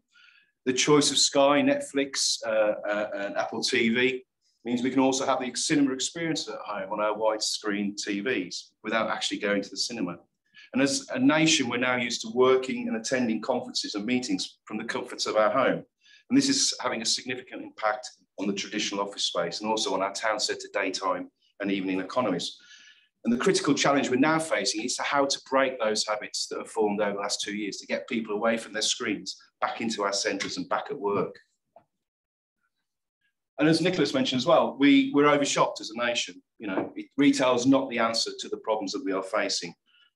In response to the survey, 2/3 said that we had 20% to 40% on average too much space, retail space in our town centre. So this shows the scale of the challenges that we're facing. And it's further reinforced by the fact that national vacancy rates are now up at 16%, and vacancy rates in shopping centres are higher, nearly 20%. These are really huge numbers. And then turning to the future of the office, this has been subject to white-hot debate in the national property press over the last 2 years. And the immediate impact of the pandemic and the first lockdown in March 2020 was dramatic. It effectively hollowed out many of our centres. And as of this month, trips to the workplace and shops are still recorded as being on average 20% below pre-pandemic levels. And this will obviously vary between cities and towns and regions, but it's clear that central London and the city in particular were particularly exposed. On the flip side, a number of commuter towns, mid-ranking centres and smaller local centres have benefited and recovered faster from the pandemic than the larger cities and towns. And this is because people have been forced to work from home. They've come to rely more and more on their local shops, services and facilities. And in turn, this is reinforcing the concept of the 10 to 15-minute walkable neighbourhood. But the big questions are, what's the future of workspace in our cities and towns? Will it ever go back to what it was? And if not, what will workspace look and feel like in the future? And LSH has recently published its office market report that addresses some of these difficult questions. And I would urge you to download these and other reports if you have the time. Overall, our view is that the recent speculation about the death of the office is over-exaggerated. That said, there is no doubt that flexible and hybrid working is here to stay. Many larger businesses are actively reviewing and downsizing their workspace and implementing what's called a hub and spoke model. This ultimately could benefit some of the economies of the more mid-ranking commuter centres located outside of London and the UK's larger regional cities. Obviously, we couldn't do this without talking about the climate crisis and the challenges that presents. Respondents were again asked what they saw the biggest interventions were to try and tackle the climate crisis.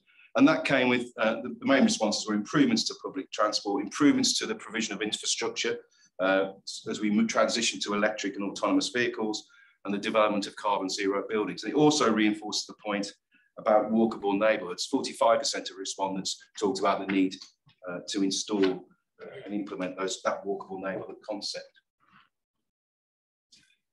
So what are the opportunities? And again, the survey looked at the direct question as to what measures would help to build town centre resilience over the next 5 years. The top interventions included redeveloping and repurposing failing shopping centres and vacant space, providing more homes in, on the edge of and on top of our town centres, transitioning to flexible turnover and lease structures, and also improving town centre environments, the public realm and green spaces. And I strongly believe the greening rewilding and beautification of our towns and cities is vital, not only in terms of tackling the climate crisis, but also from a health and well-being perspective. So what will the successful town centre look and feel like by the end of the 2020s? The results from the research provide some insights. And although many town centres have too much retail space, the slide still shows that many shops, cafes and restaurants and bars are still viewed as vitally important to the lifeblood of our high streets, helping to drive trips, footfall and spend. But beyond this, the message is clear. Namely, our towns need to adapt and diversify and provide more flexible space that can respond to market trends and demand. And that includes this word cloud shows you that the predominance of food and beverage and retail is still being important, but the flexible space, education, healthcare and the like, bringing that back into our town centres to create that diversity and mix.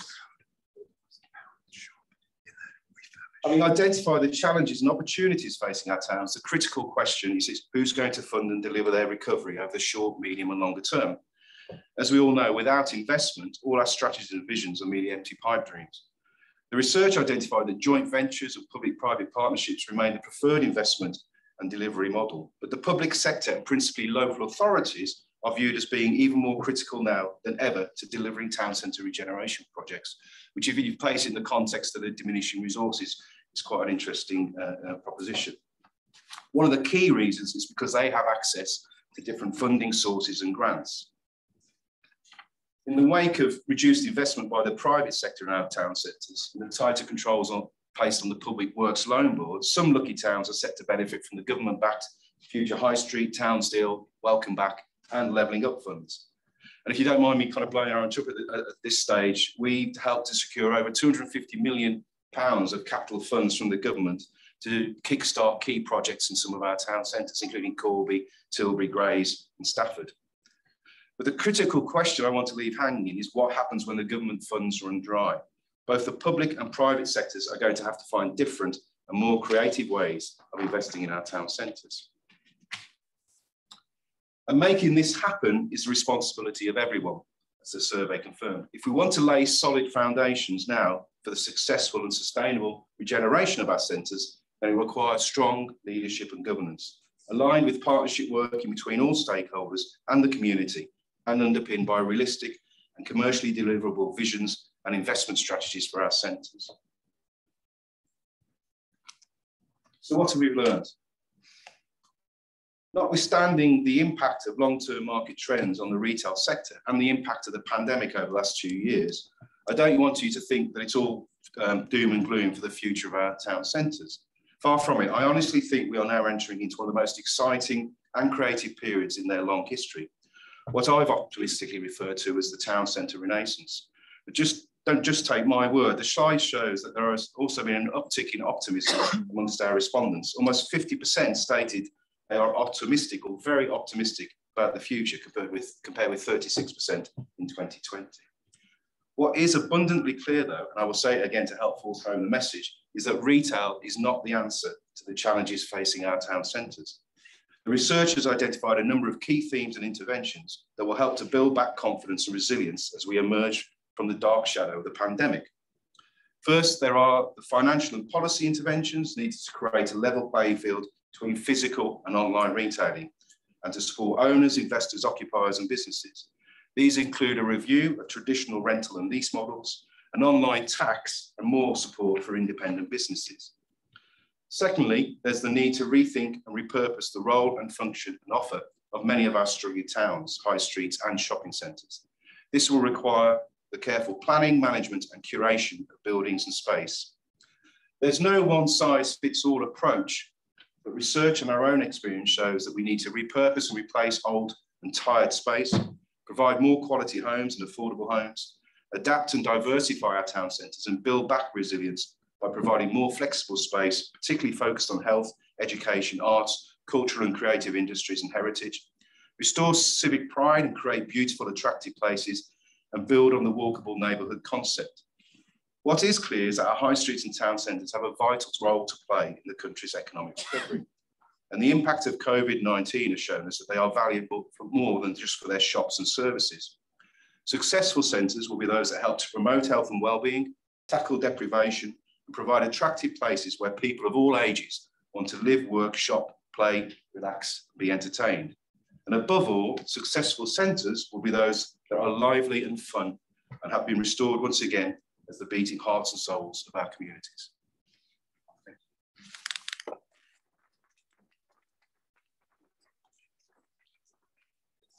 9 minutes.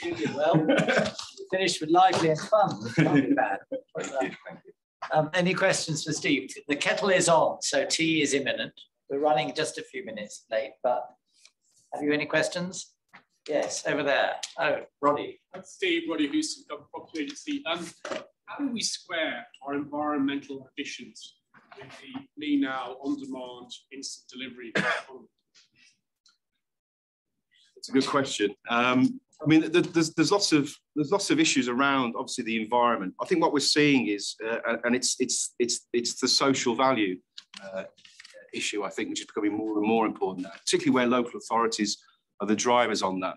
And we're seeing local authorities, and Stockton's a good example where they purchased shopping centres there, and they're redeveloping. Well, they're knocking down one shopping centre to create a riverside park to link the river with the town centre. And I think it has to rest in providing some places that are lively and fun and attractive that draw you away from your home. There's lots we can do at home, but if the town centres become the centre for events and functions and education and healthcare, they become the go-to place. So that balances out then the kind of the issue of people having been able to stay at home to do kind of most things. I was more thinking about pollution from cars, vans, dropping stuff at everyone's doors. So when we went to see the 22 Bishopsgate, for example, 22 Bishopsgate have a postcode outside of London and they deliver a van once a day. You cannot deliver anything to the building. Yeah. So they do that to cut traffic down. If we're all demanding stuff at our front doors and we expect it to arrive every minute, after a while you get more traffic on the road. Yeah, exactly. Yeah. Exactly. Yeah. Well, again, if you're the sustainable town centre is the most sustainable location for all those functions. So again, if we can make the town centres the focus for that, then that will diminish these different trips going to different locations.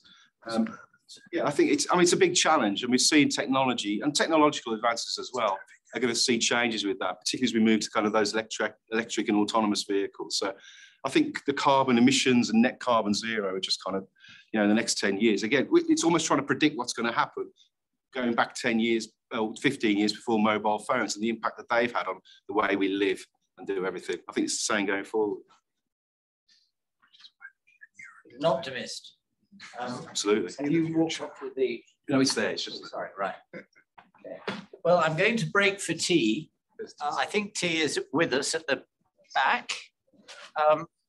Can we try and settle down in 15 minutes or so that we don't cut the wine imbibing time, which is the last and obviously critical part of the networking agenda.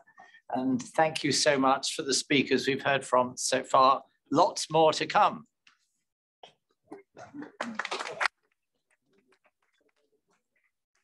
I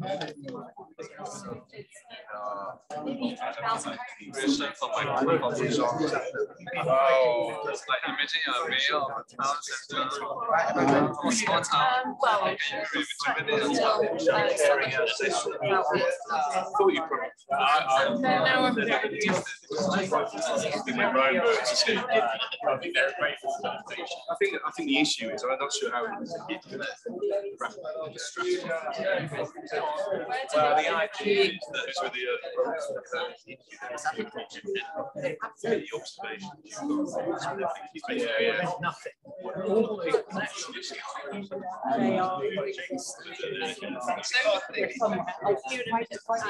stay away there. Some levels of stuff conversation. Very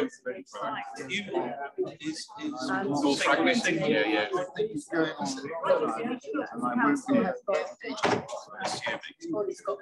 Will you write very right? Yeah. Email Borrow again. So they can't at the moment. They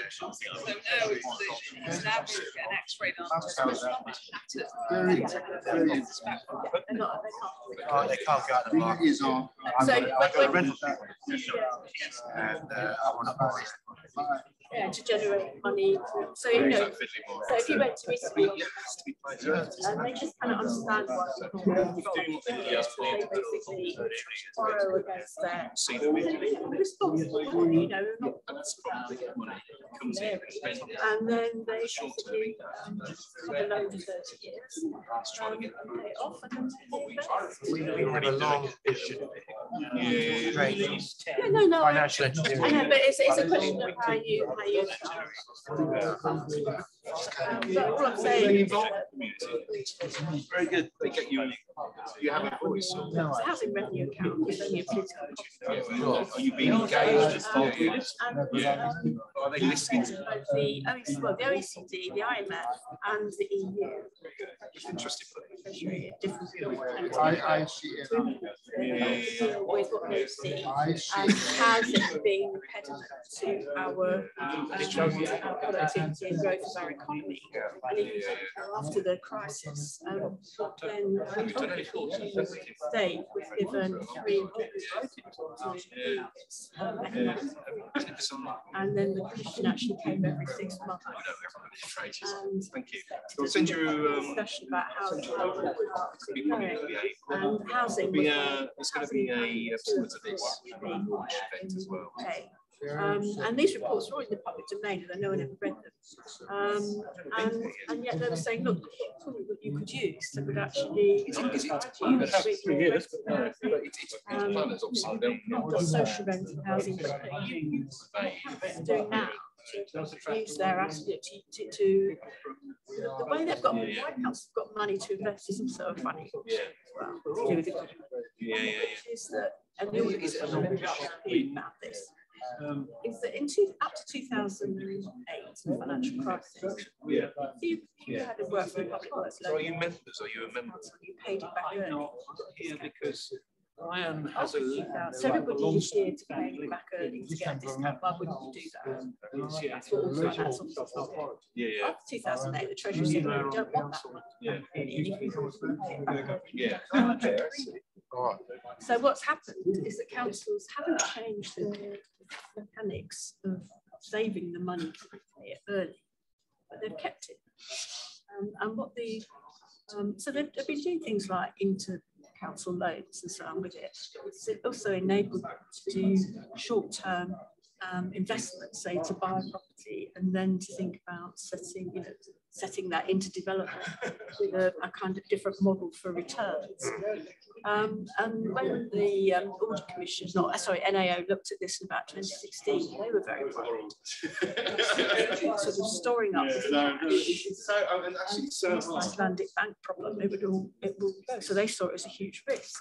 So councils having sort of taken that on board, have not decided to not collect their money as if they could pay down relief, continue to collect it, but then use it for but one way housing investment. Of paying this back to Janice is that councils sit with one set of financial engineering rules, if you like. Yes.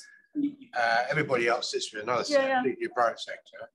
And the private sector has evolved for very good reasons. Sure. And the public sector one is rather contrived because it relates to treasury control. But only in the UK. Only in the UK. Yeah. That's the point. So but it must be overwhelmingly something about nervousness of public sector expenditure. No, it's control. It's centralisation. It's control. And so, it's a bit like if you think about the difference between Homes England in England and what happens in London and what's happening in Scotland, Wales and Northern Ireland, where councils continue to build housing with no right to buy because the government just gives them an allocation, a rolling allocation every 5 years, as the mayor in London has got. But in England, the government wants to control it through Homes England, and we're not building anything. And it's a real tale of woe around Homes England around the country, and it's so bad that we couldn't even put it in our report, really, because we just thought everyone would just think we were just knocking them for the sake of it. But the stories are terrible. Waiting 3 years to get an answer from them. A site has been vacant, it's sold to a developer, and Homes England don't put any covenant on it, so the estate continues to stay empty. It's just pathetic, really, when it's all public money. And I think if Homes England were doing a good job, what? I heard the new chief exec of Homes England speak very early on in his appointment at the end of last year. And in a 20-minute address, he didn't mention homes once. And the new chair of Hope's England, gave a speech. Yeah, he's the Argent guy, isn't he? Yeah, and he just gave a speech last week when he said, well, you know, 300,000 is just a sort of figure that's up for last week. Well, none of that is really taking this issue very seriously. Whereas, you know, if, and the strategic partnership approach, which Homes England have as a kind of mechanism, which was offered this time last year, was in response to our 2019 research. And we were told when we talked to officials in the department after our 2021 research, and we said, look, we found no evidence of this actually helping at all. And they said, no, we thought it would, but it doesn't. They thought the HR, you know, taking off the debt cap, that was going to do it. So there's a kind of openness to listen to other solutions. But the obvious ones, which are about releasing, going back to, and I think it's basically a Conservative government doesn't want local authorities to be seen to be providers of homes to voters. You know, just exactly what happened in the 1950s, exactly what they don't want politically about housing. We should still keep saying this. So councils are just finding other ways to provide housing.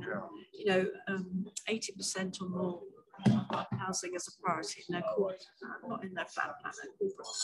Over 80% have got a company or a joint venture. 73, there are 73% of councils with joint ventures, sometimes with housing associations.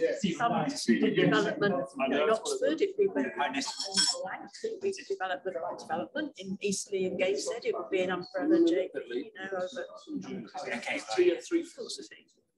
But they're all finding their own way. And when I've talked to officials, I say, what can we do to sort of support this? So behind the scenes, the government's not antipathetic to councils doing this. And I said, well, partly I think what you can do is leave them, if you can't do the 5-year program, is leave them to get on with it in their own way. Because every council's got its own culture. You know, it's got its own need. I mean, listening to Brent, they need 3 and 4 bed houses. That's their desperate. In Cambridge, 1 and 2 bed.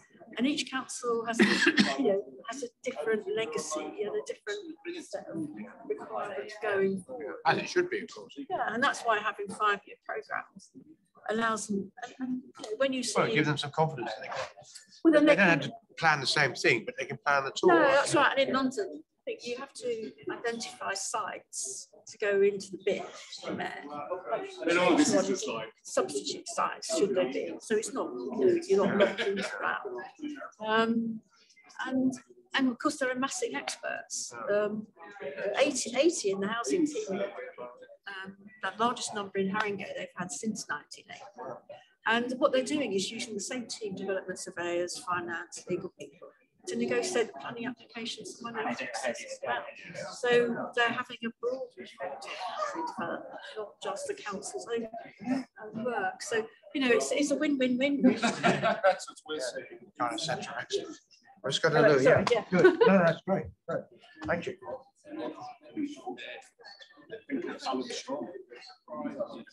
And it's not just the COP26 guide, but housing minister. I think it was like 9.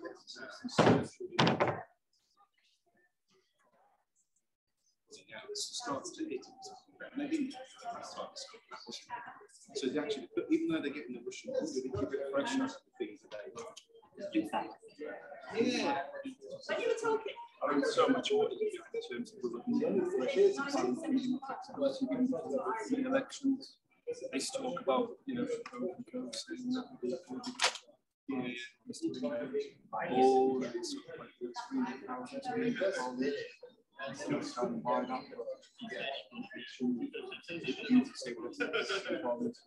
that's it.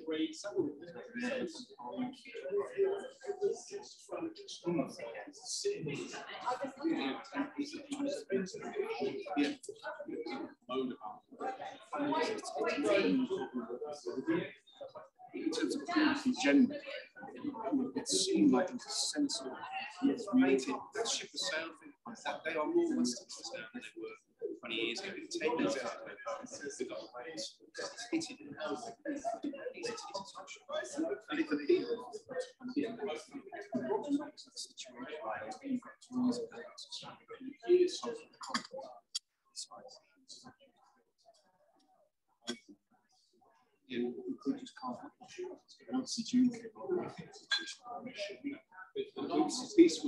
Peace kids using key. Yeah. There's a scene. I know she will. Are you specific? Yeah. Yeah. Yeah.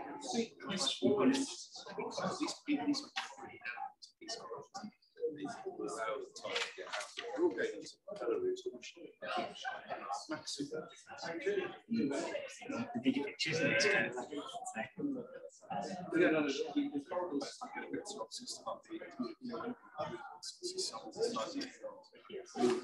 oh, they changed it. Oh, right, okay. It was just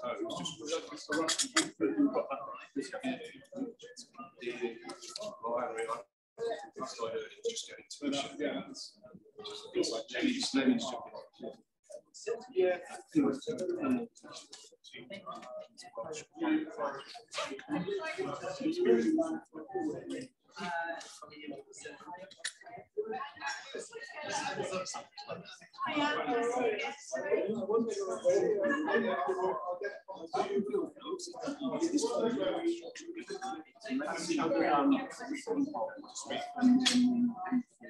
The cold, horrible, dismal island people, other than those increased more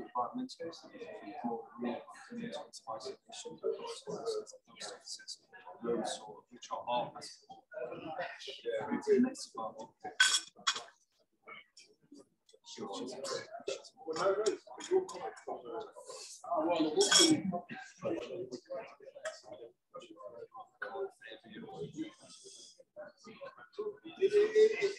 It's in Denmark.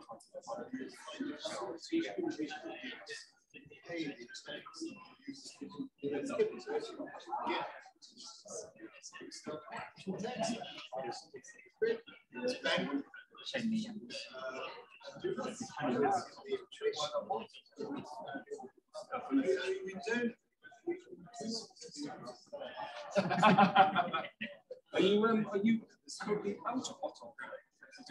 Yes, close. Right.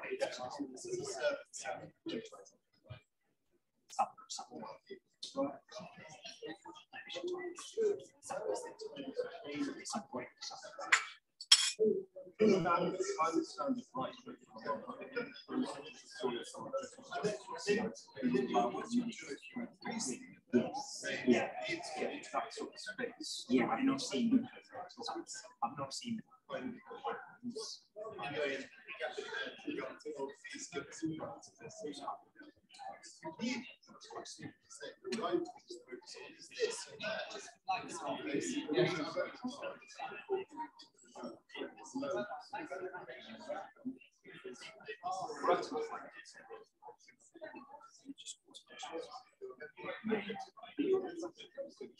Yes, yeah, yeah.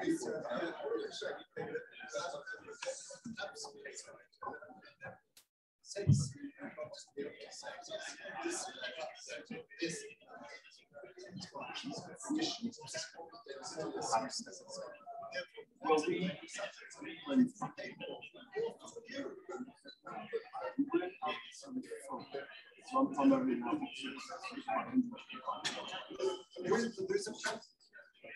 so we got down to,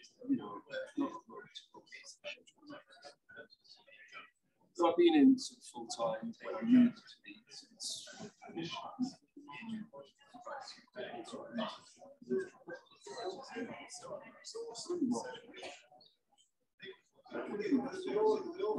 and then we're up from obviously the previous year, 2020, we were up for well done. Jordan, yeah, very good.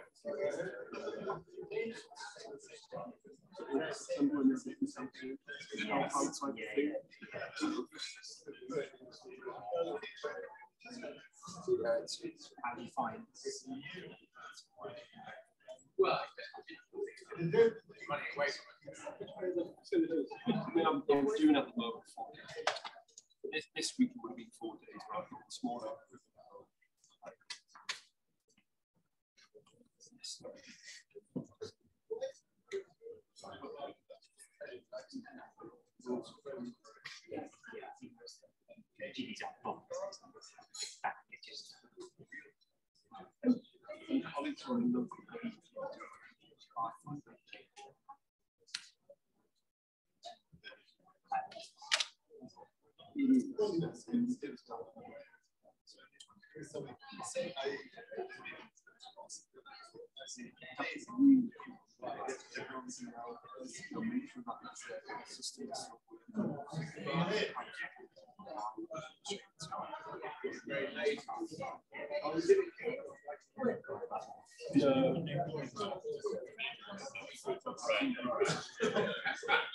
Yeah.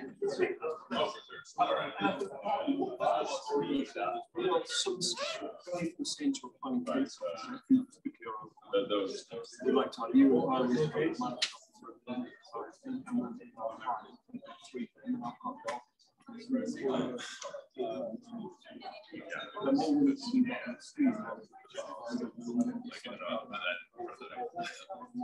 on the table some time to do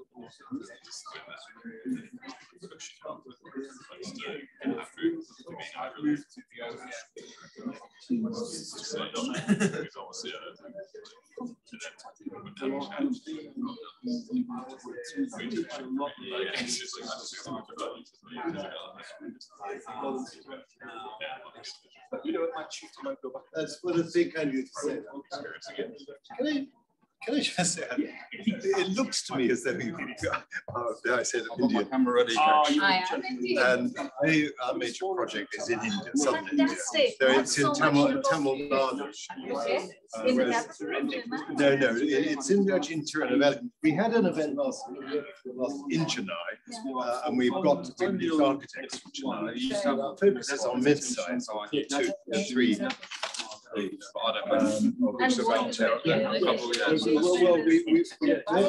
built an eco on the top of an Indian building council. If you go on our website, the website for the project is it? How do we have it? So whereabouts? Email. Anyone junior? Slides. Quite nice. Yes. Slides for I look forward to it. What I could do is, if I can Classic would be kind of rootless building. That would be helpful. Send it to me as well. Absolutely. I'll be sending a draft of the whole. Oh, wait, that's a good place to stick it. I told Paul that you're joining the panel. Ladies and gentlemen, would you like to settle down? I'm afraid you've been enjoying yourselves too much.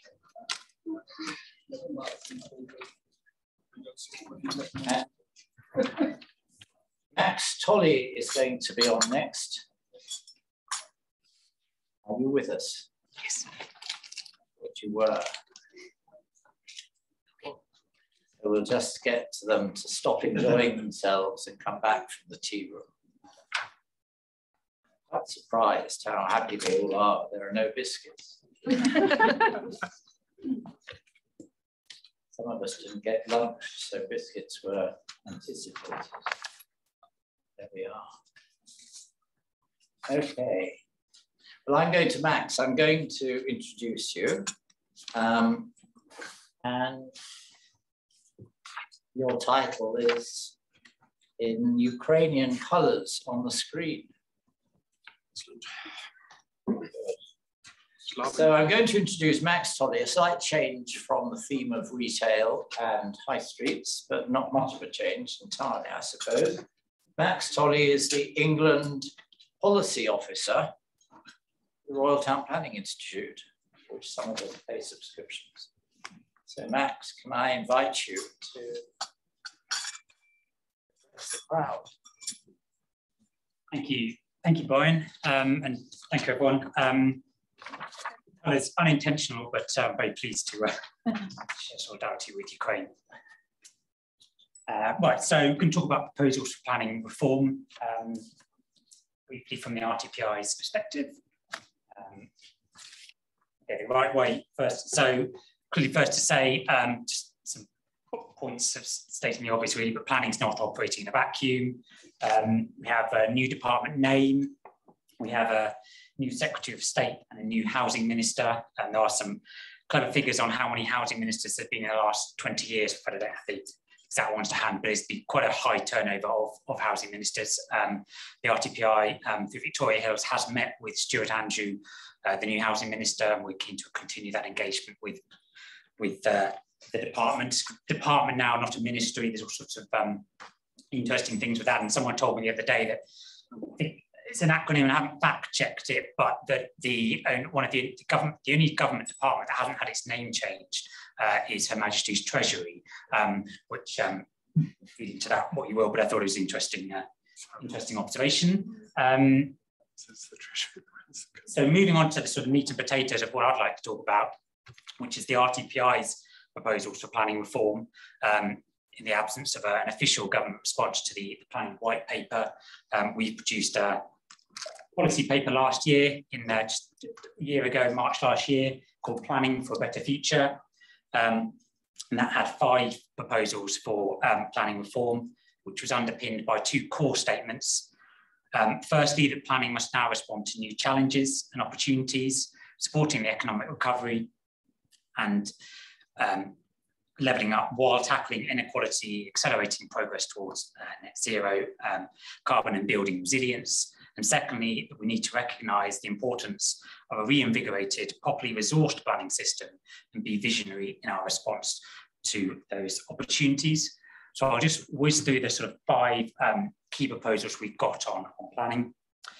Firstly, on plan making, we've proposed that by taking a long-term view and considering all relevant factors, we believe that better outcomes can be generated. And this means making plans for local areas instead of piecemeal one-off decisions. To support this, we've specifically recommended what we've called a new duty to deliver, which brings other spending programmes into alignment with local plans and promoting collaboration between utility providers, transport organisations and planning authorities. Secondly, on development management, the determination of planning applications as development management is the part of the planning system which the public is most connected to. Too little research, we feel, is being focused on whether the control of development is producing the outcomes that society needs. We've called for more evidence is needed on how exactly planning officers improve schemes through negotiation with applicants, both before applications are submitted and when they're in the system. Thirdly, our proposal for planning over wider areas is for what we're calling green growth boards, which is larger than local decision making, which I know has been touched upon several times already this afternoon. We proposed these green growth boards to coordinate strategies in a region on matters such as transport, housing and education. In doing so, the idea would be that they bring together local authorities and key stakeholders to tackle the challenges that a region faces, with a duty on, again, utilities, infrastructure providers and all relevant statutory bodies to participate and options, incentives for them to do so. So the second image there on the right-hand side is a report we published, which goes into a lot more detail than I'm able to do, as in the report above. These are all just summaries of what an extensive piece of work that I would recommend going on our website to have a look at. So that's the green growth boards. That report combines case studies from examples of existing cross-boundary groups in London, but the South East, but also Oxfordshire, Lincolnshire, Leicester and Liverpool. Fourthly, on planning for climate change and nature recovery, we've set out how planning plays a crucial role in the transition to a zero carbon, nature positive society, enabling sustainable choices in everything from energy to transport. Our key proposal is on local environment improvement plans, which would be a coherent local environment improvement plan, which incorporates existing mechanisms into one coherent approach. Clearly, there are already many spatial instruments and plans for the environment, but our concern is that they tend to treat the environment in silos, not as systems. Connected issues such as water availability, soil quality, flood mitigation biodiversity and habitats will tend to be treated separately, and our plan would be to bring them all into one plan. Finally, key point on planning with and for people. For planning to thrive, it must continue to be based on consent, focused on harnessing broad community expertise from the bottom up to achieve buy-in. Too often, consultation can be seen as a list of questions that need responses. We feel that creating conversation that the community cares about joining to reach the widest possible audience is the best way forward. Recent increases in the scope of permitted development rights, i.e. activities that does not involve express planning permission, has decreased people's acceptance of the planning system as one which has them at its heart.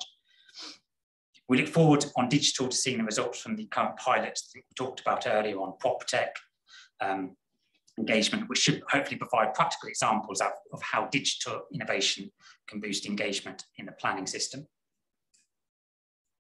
So on levelling up, this image, by the way, is from Poland, a mural. Clearly it's obviously about a lot more than watering trees, but I thought the image encapsulated levelling up quite nicely. We've set out, Janice did a fantastic job summarising some in the levelling up white paper earlier on housing.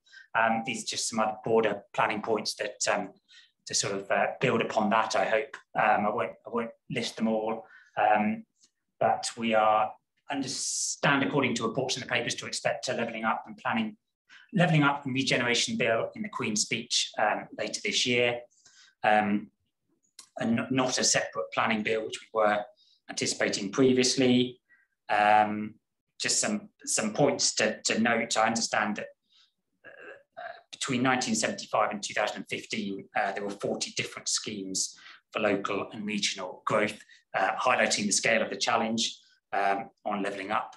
And I think someone said the other day there were 990 references to pots of cash and grants in the levelling up white paper. So again, a very complex picture. The RTPI is engaging with it, with government, and look forward to seeing the bill in due course.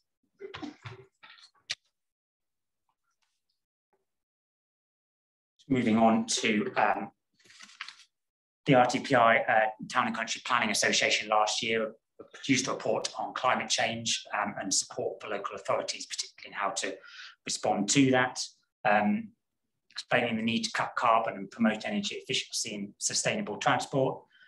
I've read it. There were 29 case studies of best practice across the UK, well worth having a look at, showing how local authorities can take practical steps to tackle the climate crisis and the key role of the planning system. Moving on to some research we produced on transport last year, exploring how different places can achieve 80% reduction in surface transport emissions by 2030 on a pathway to net zero by 2050. Indicates an urgent need to move away from the transport predict and provide approach that continues to form the basis for much of the UK's transport planning, and towards what's been called a vision and validate approach that sets clear targets for trip reduction, mode share and carbon emissions, recommends the potential for promoting local living by ensuring that most people can easily access services, facilities and public spaces by walking, cycling or shared mobility. And there's two papers we've got on net zero transport and then overcoming barriers to net zero transport, which was done in consultation with a wide number of stakeholders. Just moving on to what they've done in Copenhagen, I think a lot around Farrington of superhighways, but having that segregated option for cycling, very practical measure, making it people feel safe and welcoming and fully inclusive. This is really interesting, again, from the transport report. This is place-based solution, a tool that was created for the research, a practical hierarchy of decision-making on whether you substitute trips, if you can't do that, shifting modes, and if you can't do that, switching fuels. So well worth a look in detail at that. Moving on to design, key issue that I know Joanna Averley was talking about earlier, and a big government focus, which we warmly welcome. Joanna, I know, talked about the MPPF revisions last year to empower local authorities to reject poor design, which is something we welcomed. The National Model Design Code pilots, which I understand from Joanna's renamed Pathfinders, seem to be a really pragmatic way of identifying problems and hopefully solutions. We look forward to research coming out on how the pilots have gone in the areas and look forward to that project continuing as to how it will help a national rollout of the scheme. We made the point that there should be enhanced support on skills and capacity critical to delivery. Victoria Hills, our Chief Executive, is on the board for the transition arrangements for the Office for Place. So we're engaging with the Office for Place through that. And clearly the importance of a multidisciplinary approach with really hopefully common sense, but in not just planners and architects, but ecologists, the wider built environment, highways, all need to be involved around the table to deliver the best outcomes. Just want to briefly touch on some upcoming research that the RTPI are going to be publishing in partnership with the RSPB. That we're really pleased to be working with them on this. This is building on the revision to the NPPF last year, making design codes an increasingly important tool in how we shape places that I know Joanna touched upon earlier. So our upcoming research is going to specifically explore how design codes can contribute to achieving the UK statutory targets on both net zero emissions and supporting nature's recovery. We're going to be using two accompanying illustrative mock codes based on real life data to provide practical guidance for those preparing their own codes, such as local planning authorities or applicants. So look out for that one coming shortly. And just moving towards a close, Invest and Prosper is something that the RTPI has been keen to demonstrate and quantify the impact of the planning system. Research that we commissioned Vivid Economics to undertake in 2020 found a number of benefits, tangible benefits the planning system delivers on economic, social, environmental and health outcomes, such as support to the NHS and how living in a well-planned neighbourhood can support up to 59% of NHS recommended weekly activities. The benefits planning policies can deliver on reducing excess air pollution, and the benefits of green spaces, I think particularly felt during lockdown and beyond to Great Britain. The research covered looking at Great Britain as a whole rather than just England, but is well worth having a look at, called Invest and Prosper. And some of the recommendations were, I think, again, being touched upon how we would like to see investment to support a shift from a largely reactive regulatory system to a proactive and strategic planning system, changing performance targets to measure quality instead of speed or efficiency, and how COVID-19 has been demonstrating the need for planning to support new living, working and travel patterns. This is my final slide, Brian and colleagues. What we've sort of said here is we want to harness the positive impacts of virtual and hybrid meetings allowed during the pandemic in England. Lots of other countries allow virtual council meetings. England, we feel, should at least have the option to hold hybrid council meetings. The provisions expired in May 2021. The RTPI, along with many other esteemed organisations, responded to the government's call for evidence, and as of checking today, I think the government has responded to that call for evidence. We feel that local authorities should have a provision at least to hold remote meetings. But clearly, it's great to be here in person, having the hybrid option. It's an intelligent mix of things going forward, not all online, and online's not without its pitfalls, of course. Let's be intelligent about this, but having the option in legislation would seem to be a common sense thing to do, and I hope the government crack on and legislate that as soon as they can. That is me. Thank you both. Thank you, Max.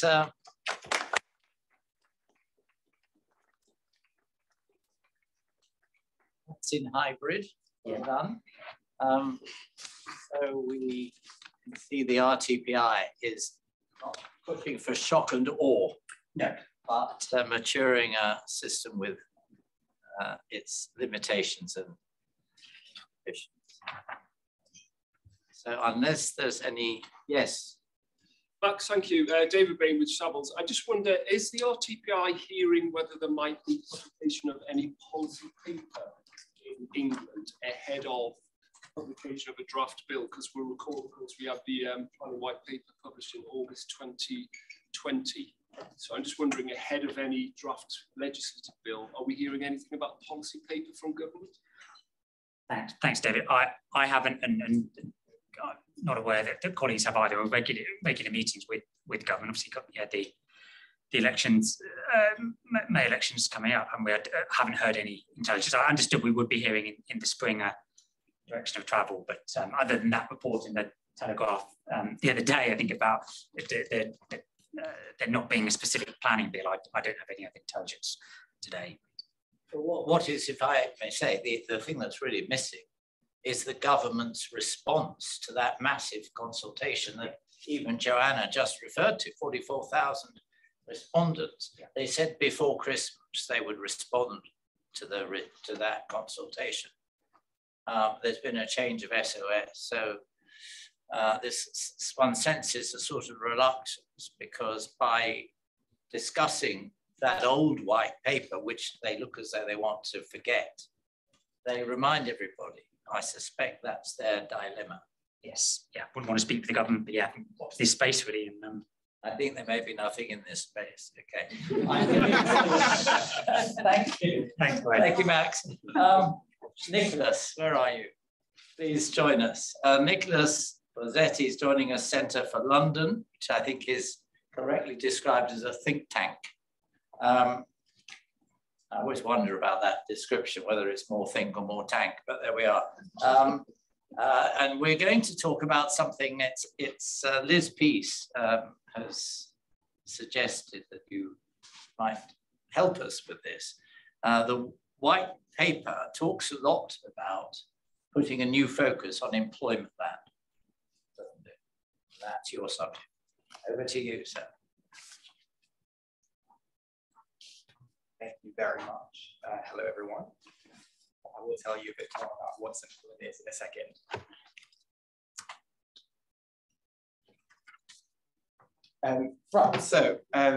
My name is Nico Bozzetti.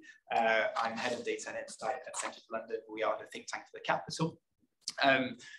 We published a report which was a report of the commissions for industrial land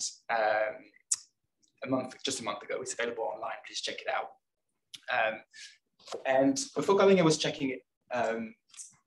What exactly is on the white paper about industrial land and employment land. There was one mention of employment land and none of industrial land apart from converting it to housing. So I think there is some work to do, and I thought instead of commenting what's not written on the white paper, I would kind of give you the commission steer on what we'd like there to be in it. And then I'll come back a bit onto the white paper and some positive noises nevertheless. So, I can see myself in here, that's quite odd.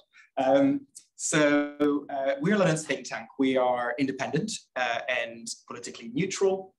There's 20 of us at the moment, and we are mostly funded by companies, trusts and foundations, and the public sector. And what we do is reports, data and events, investigating London's big challenges and trying to find solutions to them.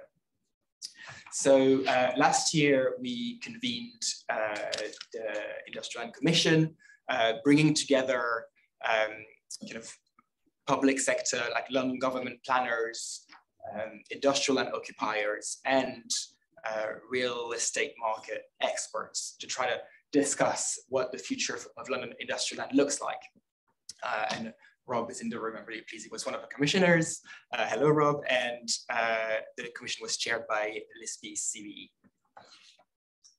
And I'm going to present some of the findings of that report. I'm going to set the commission set because I was part of the secretariat helping with the research. You know this, but industrial land accommodates very different economic activities. You can also see myself in there and not the end of the title. Okay. And that means, you know, it's very much not just industrial manufacturing. That goes from data centers to kind of theater prop making to delivery hubs. The baseline here is that we do not have, I'm going to play a bit of guessing of what is in the title. We do not have enough industrial land. Can I change this? No. We don't have enough industrial land anymore in London. A lot of this has been released, about a quarter in the last 2 decades, but demand has remained strong. And land values are soaring, squeezing out some businesses. And that we came to the conclusion that the city needs you know, at least as much industrial land as it's got currently to function, and probably a bit more and prosper. I won't go into the detail of kind of the case for having industrial land in London, but we know that you know, just to build homes, for instance, we need to have space to store materials. We would like to see more deliveries being made by cargo bikes across London, but this is only possible if you've got depots for kind of unpacking deliveries and repacking them closer to where people live, rather than having a single massive depot in the Thames Gateway somewhere. So these are just 2 examples, but there really are, like, industrial land really is essential to kind of London's future. And so the bulk of the discussion from the Commission was to how do we ensure that London has enough industrial space? And I'm going to go through these recommendations now. Just a headline because of time. But the first one, which you can have see, is kind of giving industrial land occupiers more influence and kind of more representation, both in policymaking and in the planning process. And that to make this happen, we would really like to see industrial occupier kind of club together and form a powerful group to represent their interests, to campaign about industrial land, and for both the mayor and boroughs to appoint advocates for industrial land and kind of understand the needs of occupiers in policymaking positions. As well as having more representation and the right people in the right places, there also needs to be better information available to inform land use decisions. And that includes using live property market data whenever evidence is being compiled on the need for industrial land, and we know that this is changing very rapidly. One key recommendation here is for real estate companies to make available the market data they have on the industrial land market to policymakers. And we hope that the industrial occupiers can kind of use their collective influence and customer power to make this happen. Once there are the right people in the right places and that they have better information, it's easier to make decisions about what should be protected and where. But generally, as a rule of thumb, the Commission is recommending more comprehensive protection of industrial land and that this be done in a more granular way. So that is, rather than having a system where things are either protected or designated to be protected or not, it's having more tiers based on how essential the activity is to the city, for instance. Probably a key recommendation here, people who are familiar with this debate will recognize this one, is how do we intensify the existing, how do we make better use of the industrial land that we've still got? And here the main recommendation is for the mayor to create a larger fund to co-invest in developments that provide stacked industrial floor space. And that's some of the mayor's and the borough's land is used for that purpose too. And there's a similar recommendation on making co-location work. So co-location is, you all know this, different uses next to each other or above each other. And again, this type of development feels risky and costly at the moment, both for developers and planners.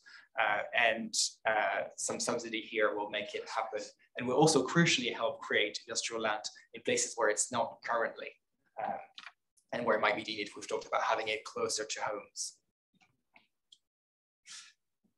And finally, a recommendation to improve strategic planning.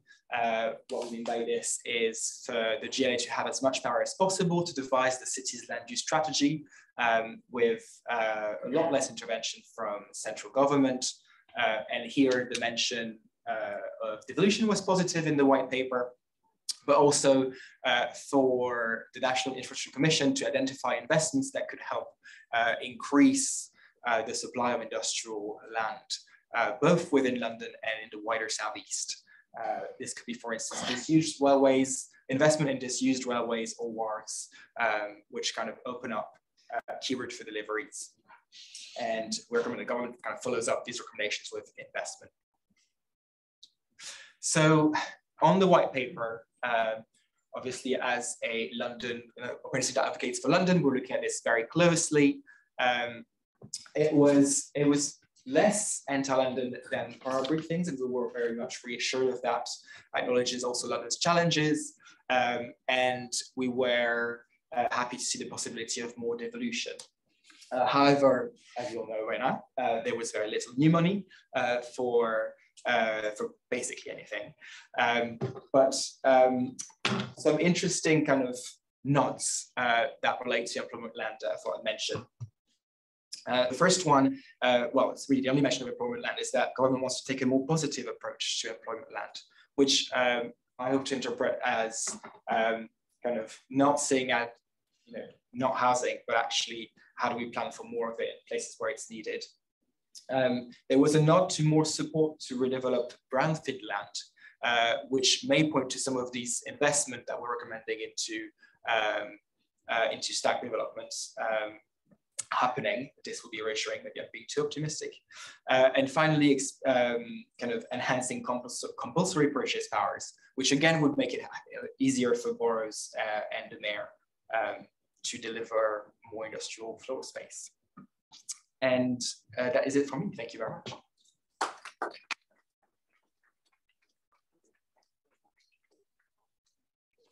Any questions? Oh, have we, Ethnico, any questions? Yes.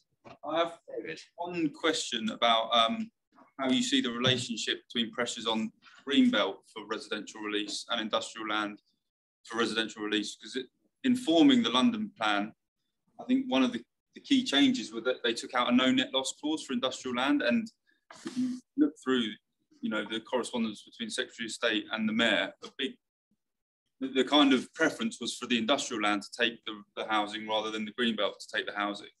And I wonder if you think that industrial land can really be, or industrial provision can really be serviced without some sort of strategic review of the Greenbelt and ultimately Greenbelt release. That's very much what we tried to do. So the recommendations into intensification and co-location and protection were meant to help with this. But as you see, there's also a recommendation to kind of increase investment in connections with the wider southeast and identifying space there. So yeah, the premise of the commission, I think, was that we look at doing this without reviewing the Greenbelt, and that's the framing for our recommendations. But I'm sure reviewing the Greenbelt would help with this. Thank you.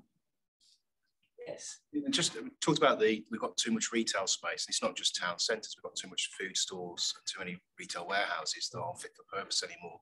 And particularly those first and second generation of retail warehouses lend themselves to industrial because of their locations.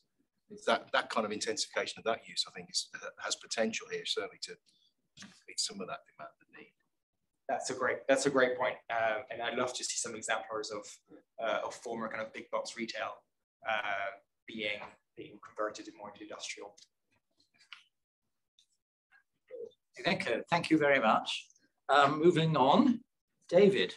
The floor is yours. David is going to talk about Greenbelt release. Yes. So segue rather well there. And can we only do it by appeal? We asked. As I read it, which I haven't read all of it, the white paper flying the flag for preserving the green belt. They still don't get it, do they? Okay, over to you.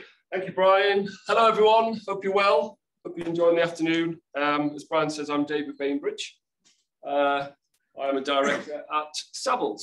Already got a few slides. I'm conscious we're overrunning a little bit on time, so I'll try and keep it quite brief. What do? On a day-to-day basis, I act for clients who take land and property through the planning system, and I engage with various stakeholders, including those in local government, who are looking to make decisions, whether it comes to plan making, so local plans, for example, or decisions on planning applications and planning appeals.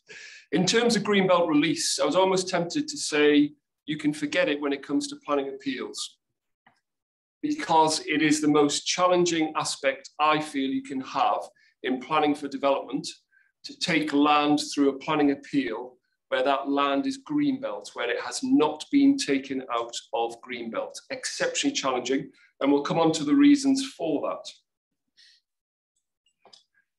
I won't go into too much detail here, but you'll be familiar with the National Planning Policy Framework, which was updated in July of last year. There's some relevant updates within there in terms of design and what have you, but pretty much it stayed the same when it comes to Greenbelt itself. We won't go through the full detail, but in terms of the 5 purposes, that's contained within the National Planning Policy Framework within section 13. And it talks about preventing sprawl, preventing the merging of settlements, preventing encroachment of settlements, looking to protect historic towns and settlements, and also it looks to bolster urban regeneration. Now, really what all these 5 purposes of the Greenbelt come down to is to look to keep the Greenbelt open. It is about openness. And of course, if one's looking to develop land with building, those buildings will impact upon the openness. There are 2 ways that one can take land through the planning system to address the Greenbelt consideration. One of which is exceptional circumstances. That's the plan making part of the planning system, so that there is effectively a consideration at a strategic planning level as to what land should come out of the Greenbelt for development. And there is also very special circumstances. And it's very special circumstances which one would have to demonstrate on appeal if one was to go through to appeal on Greenbelt land. Now, these are covered by various aspects within the National Planning Policy Framework, and we'll come on to the wider context in terms of the planning practice guidance, which gives some detail to the policy itself. Ultimately, what we're dealing with here is the planning balance, and no doubt some of you are very familiar with the planning balance. It doesn't necessarily have an objective assessment to it, but it comes down to a consideration as to who the decision maker is.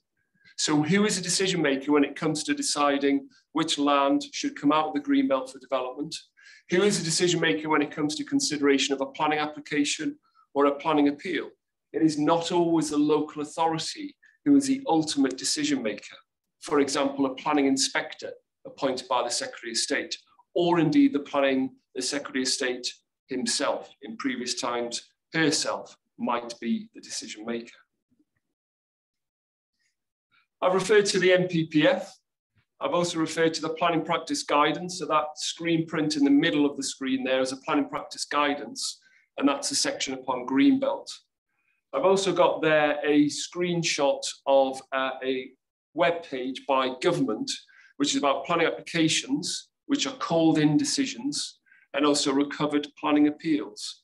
Forgive me if those are very familiar with these, but if you're not and you are tempted, it is interesting to have a look at the decisions which are made by, stroke on behalf of the Secretary of State, when it comes to called in planning applications and recovered planning appeals.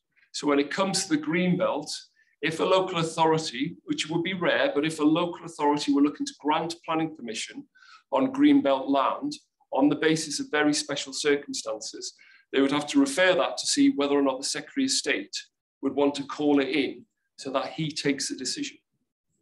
If you have a planning appeal looking to demonstrate very special circumstances on greenbelt land, it might well be the Secretary of State will decide to recover that planning appeal so that he takes the decision, so that ultimately he is a decision maker.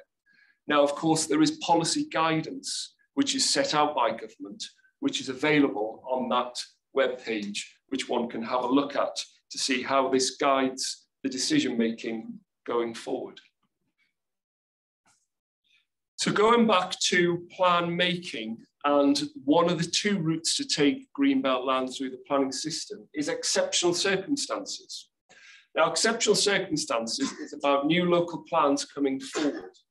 And I feel we have a challenge just now in our hands when it comes to plan making. And I'm a great advocate of plan making, the plan-led planning system. We have a great challenge because, of course, politics is so active within planning. One would say possibly it's been forever thus. But of course, we have had a period of instability when it comes to political considerations and planning for development. And one could say from August 2020 onwards with the planning white paper, December 2020, the standard method for calculating housing requirements, where you have a scenario where an ex-prime minister of this country stands up in the House of Commons and criticises the then current Secretary of State for the environment, well, forgive me, for development, then you've got an intolerable situation for the government. And of course, in I think September last year, we had a change in the Secretary of State. We've now got in some locations, elections on the 5th of May, various elections. And whilst it's been explained that we shouldn't expect there to be a planning only bill, we may or may not get a new policy paper regarding planning. It is the case that one could say it would be politically convenient for the government to give messages which would allow more local control over planning for development, more local control over housing land supply.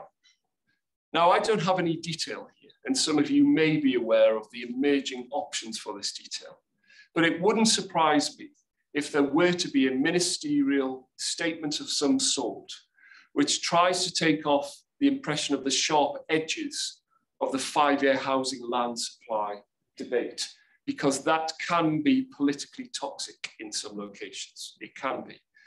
I referred to Chesham and Amersham by-election in June of last year. It wasn't just about planning for development, of course it wasn't, but of course that was quite a political shock. So when it comes to plan making, I've referred there to 10 local authorities, might be more, it might be less, but this is a headline that we have identified where there are authorities who have decided to either pause or indeed not progress forward on plan making for various reasons. And a number of these do have greenbelt within their authority.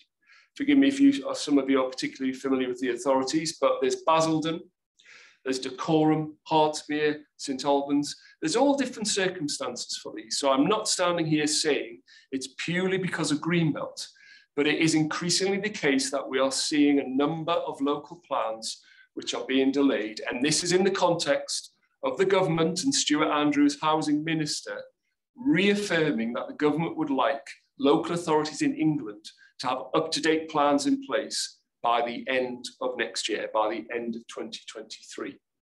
Now, one could say if this is a trend, if it is a domino effect, where local plans are being delayed, whether for greenbelt or for other reasons, when it comes to greenbelt land, it is likely to be the case that there will be a reduction in the supply of land coming forward for development. Some of us would say that's a good thing.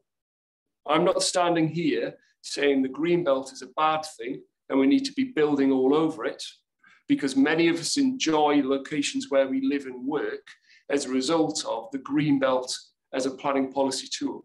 It is a very important planning policy tool. It's one which is so well known, but so misunderstood, especially when it comes to planning for development and engaging at more of a community level. Some understand it very well, but some do feel if there are fields on the edge of a village, it's greenbelt and it should have maximum protection, which isn't always the case, of course. So we'll have to see whether this is a trend in terms of a delay or a withdrawal of local plans, which might affect the supply of land coming forward for development. So if we go back to planning appeals then, and as I said earlier, quite negative in terms of the prospects of success for planning appeals. I've just given some bullet points there. I've referred to the policy that the Secretary of State has on called in planning applications and recovered planning appeals. I mean, on average, I checked the Planning Inspectorate statistics. This is for last year, 2021. There was about 1,500 appeal decisions per month. I think that's a very high amount. Sometimes it's higher, sometimes it's lower. This takes into account householder development.